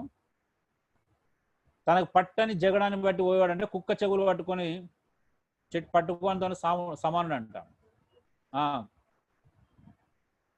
మరి ఇదే ఈ మూర్ఖులు అలాగే ఉన్నారు. ఇప్పుడు ఆ మూర్ఖత్వం చేస్తున్నారు. మరి ఈ బైబిల్లోని జ్ఞానం నేర్పిస్తా ఉంటుంది, తీసుకోవట్లేదు. నీకు సంబంధం లేని విషయాలు తల దూరుస్తావు. వాడిని ఏమంటారు ఇప్పుడు? దాటిపోతున్న కుక్క జోలికి వెళ్ళినట్టే కదా, అది ఊరుకుంటుందా దాటిపోయేది? ఇలాంటి పిచ్చి పనులే చేస్తూ ఉన్నారు. ఇంకా అప్పులు కాకపోతే ఏమైతే అండి. నెక్స్ట్, ధనవంతులకు దయచేసి డబ్బులు ఇవ్వకండి. అప్పులు ఇవ్వద్దు, ధనవంతులకు సహాయం చేయాల్సిన అవసరం లేదు. మోసం చేసి సంపాదించకూడదండి దయచేసి. మోసం చేయడం కానీ అబద్ధం చేసి డబ్బు సంపాదించకుండా జాగ్రత్త పడండి. ధనం హెచ్చినా లక్ష్య పెట్టొద్దు. ధనం శాశ్వతం కాదండి, కాబట్టి గుర్తుపెట్టుకోండి, ధనం ఎప్పటికీ శాశ్వతం కాదు. శాశ్వతం కాదండి ఇష్టానుసారం ఖర్చు పెట్టమని అర్థం కాదు. దాని మీద అంతా శ్రద్ధ ఉండకపోయినా మన అవసరాలను బట్టి దాన్ని వాడుకోమని అర్థం. చూడండి, ఆశించి నశించిన వారు చాలా మంది ఉన్నారు. బైబిల్ ఉదాహరణలో డబ్బును ఆశించి చనిపోయిన వాళ్ళు చాలా మంది ఉన్నారు. యూదా ఇస్కరియోతు ఉన్నాడు, గెహాజీ ఉన్నాడు. వీళ్ళ గురించి నేను ఇప్పుడు ఏం వివరించట్లేదు, కానీ మనం ప్రాక్టికల్ ప్రాబ్లమ్స్ గురించే మాట్లాడుకుందాం. సమూయేలు కుమారులు ఉన్నారు, బిలాం ఉన్నాడు, లవోదిక సంఘం ఉంది, డబ్బు వెనకాలబడి నాశనమైంది. భక్తిహీనులకు వారి ధనం లాభకరం కాదు, సామెతలు 10:2 చెప్తుంది. అంటే నువ్వు డబ్బును ప్రేమించకుండా ఇవ్వగలగాలి, అప్పులు చేయకుండా బ్రతకగలగాలి. అప్పుడే నీ జీవితం సరైనది అని అర్థం. సో ప్రాక్టికల్గా ఆలోచించండి దయచేసి. మీరు ఆ 4 బాక్సులనే మీ జీవితాన్ని నిలబడి ఉన్నాయి. ఇప్పటిదాకా ముందు చెప్పిన సూత్రాలండి. 4 బాక్సులో మీరు మార్చుకోవడం అనేది మీకు పరిష్కారం. అది పరిష్కారం ఇస్తుంది, ఇది పరిష్కారం ఇస్తుంది. సో అన్ని కోణాల్లో మీరు పరిష్కారం చూశారు. ఎక్కడైనా మీకు ఏమైనా లోపంగా అనిపిస్తే, ఎక్కడైనా మీకు ఇంకా కావాల్సి అనిపిస్తే దయచేసి ప్రాక్టికల్ ప్రాబ్లమ్స్ ఉంటే దయచేసి షేర్ చేసుకోండి. ప్రాక్టికల్ ప్రాబ్లమ్స్ 4వ బాక్స్ నుంచి ఎలా 2వ బాక్స్ 3వ బాక్స్లోకి రావాలి, 3 నుండి 2వ 2 నుండి 1వ దానిలోకి ఎలా రావాలో కూడా నేను ప్రాక్టీస్ చేస్తున్నాను కాబట్టి చెప్తున్నానండి.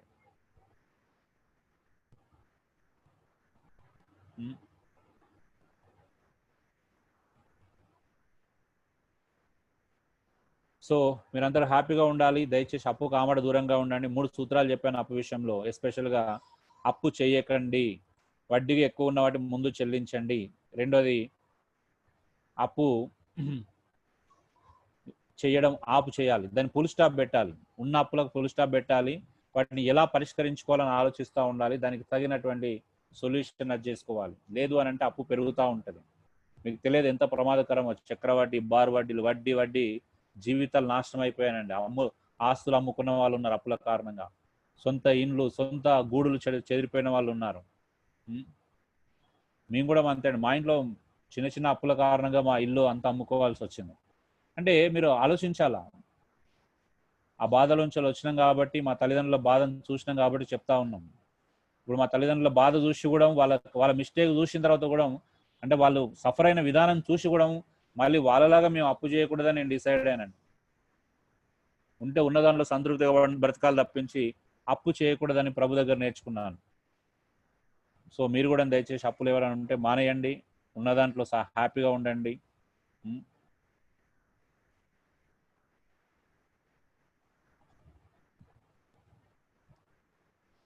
అందుకే ₹1,00,000 సంపాదించే వానికంటే ₹1,00,000 ఇష్టానుసారం ఖర్చు పెట్టుకునే వానికంటే 15,000 సంపాదించి వాటి సరైన వాటికి ఉపయోగించడం వాడే నిజమైనటువంటి సంపాదకుడు అంటారు. చాలా మంది సంపాదన అంటే అర్థం కాలేదండి. సంపాదన అంటే నువ్వు 10,000 సంపాదించినా 20,000 సంపాదించినా అందుకెళ్ళి 500 ₹1,000 ఒక 10% 20% మిగిల్చుకున్న వాడినే నిజమైన సంపాదకుడు అంటారు. ₹1,00,000 సంపాదించి వాళ్ళ నెల రాగానే అప్పు చేస్తున్న బ్రతకడానికంటే వాడిని సంపాదకుడు అన్నరాన్ని. సంపాదిస్తున్నాడు అనకూడదు అలాంటివన్నీ.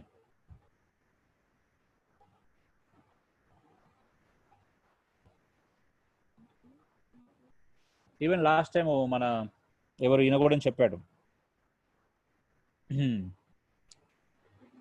లోక్సత్తా అతను జయప్రకాష్ రెడ్డి. సో జయప్రకాష్ నారాయణ సారీ, ఆయన అంటే ఒక రాష్ట్రం బాగుపడాలంటే ఉన్న వనరులను పంచితే బాగుపడదంట. భవిష్యత్తులో వనరులను ఎలా వినియోగించుకోవాలని నేర్పిస్తే ఒక రాష్ట్రం యొక్క భవిష్యత్తు, దేశం యొక్క భవిష్యత్తులో అద్భుతంగా ఉంటుంది. మీకు తెలుసా, కొన్ని దేశాలు వాళ్ళ సంపదను పంచుకొని పేద దేశాలైన చరిత్రలు ప్రపంచంలో చాలా దేశాలు ఉన్నాయి తెలుసా అండి. అంటే దేశంలో ఉన్న డబ్బులని పేదవాళ్ళకి అంటే అందరికి పనిచేసి దేశమే పేదరికమైన స్థానంలోకి వెళ్ళిపోయిన సందర్భాలు చాలా ఉన్నాయి. అందుకే మనిషికి బ్రతకడం నేర్పించండి. సో బ్రతకడం నేర్పిస్తే బ్రతుకుతారు, ఎలాగున్నా బ్రతుకుతారు, ఎలాంటి సిచ్యువేషన్లో అయినా బ్రతుకుతారు, ఎంత తక్కువ జీతం ఉన్నా బ్రతుకుతారు బ్రతకడం నేర్పిస్తే. ఈరోజు నేను అదే సమస్య గుర్తించానండి. అన్నిటికంటే ప్రమాదకరం ఏంటి తెలుసా, ఈరోజు చాలా మంది బ్రతకడం నేర్పిస్తలేరు. బ్రతకడం నేర్పించబడితే జీవితాలు బాగుంటాయి. బ్రతకడం నేర్చుకోవాలి, ప్రతి మనిషి నేర్చుకోవాలి బ్రతకడం.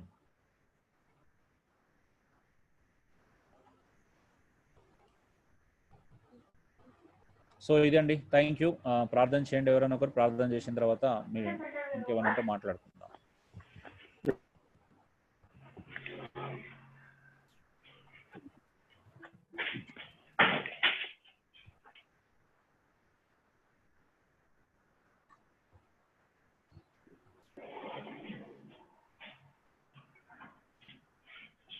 చేయండి, దయచేసి ఎవరినో ఒకరు ప్రార్థన చేయండి. ప్రార్థన అయిన తర్వాత మీ ప్రశ్నలు జవాబులు, మీ ఫైనాన్షియల్ ఇష్యూస్ మీద మీకు ఏమన్నా క్లారిఫికేషన్స్ కావాలంటే మళ్ళీ మనం డిస్కస్ చేయొచ్చు.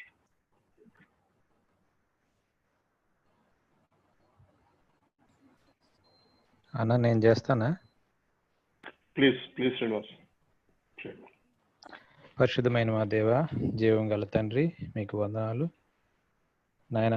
ఈ రాత్రి సమయంలో మరొక మారు మీ సన్నిధిలో నాయన మీ ప్రసన్నతలు మమ్మల్ని నుంచి దేవా, మీ యొక్క రాజ్యంలో మేము ఎలాగ మసల వాళ్ళను, మేము ఎలాగ నడుచుకునే వాళ్ళను నేను లేఖనంలో నుంచి ప్రభా మాకు ముఖ్యంగా ఆర్థికమైన విషయాల్లో నేర్పిస్తున్న విధానం బట్టి మీకు ఎంతో వందనాలు ప్రభా. మరి నిజంగా మీ మహిమ కొరకు జీవించడంలో మా హద్దులు మేము ఎరిగి ఉండుట, మాకు ఇచ్చిన రిసోర్సెస్ మేము సరిగా వాడటంలో నేను అనేక మార్లు మేము గురుడితనంగాను, నిర్లక్ష్యంగాను, విచ్చలవిడితనంగాను ఉన్న సందర్భాలను బట్టి మమ్మల్ని అందరినీ మన్నించండి నాయన, క్షమించండి ప్రభా. మాకు సరైన జ్ఞానం మేము అసలు ఆలోచించినందున మొదటగా మన్నించండి ప్రభా. మీ యొక్క ఆలోచన ఎరిగి నడుచుకోవటం, మీ యొక్క చిత్తాన్ని జరిగించడం, ఈ విషయంలో మిమ్మల్ని మహింపరచడం మాకు నేర్పించమని నాయన, ఈ దినాన అర్థమైన సంగతులను పాటించడానికి సహాయం చేయమని ప్రభా. ముఖ్యంగా మాకు అన్నయ్య నేర్పిస్తున్నప్పుడు అత్యవసరమైనవి నాయన, మరి అత్యవసరం కానివి, ముఖ్యమైనవి కానివి 4 బాక్సెస్లో నాయన, మరి ముఖ్యంగా మా ప్రాధాన్యతలు ఎరిగి మేము ఖర్చు పెట్టడానికి నాయన, మాకు సరిగా ఖర్చు పెట్టే జ్ఞానము కొంత అవగాహన కలిగింది. వాటిని జ్ఞాపకం ఉంచుకొని ప్రాక్టీస్లో నన్ను పెట్టడానికి మాకు సహాయం చేయండి నాతో పాటు ఉన్న ప్రియ సహోదరులందరికీ నాయన సహాయం చేయండి. నేను ఇవి గుర్తుపెట్టుకోవటమే కాదు, నాయన ఇప్పుడున్న పరిస్థితి నుంచి ఆర్థికమైన నిర్వహణలో ముఖ్యంగా మేము దినదినము క్రమపరుచుకుంటూ వాటిని ప్రభా, మరి ఎవరు కూడా అప్పుల్లో వండుకున్నట్లు నాయన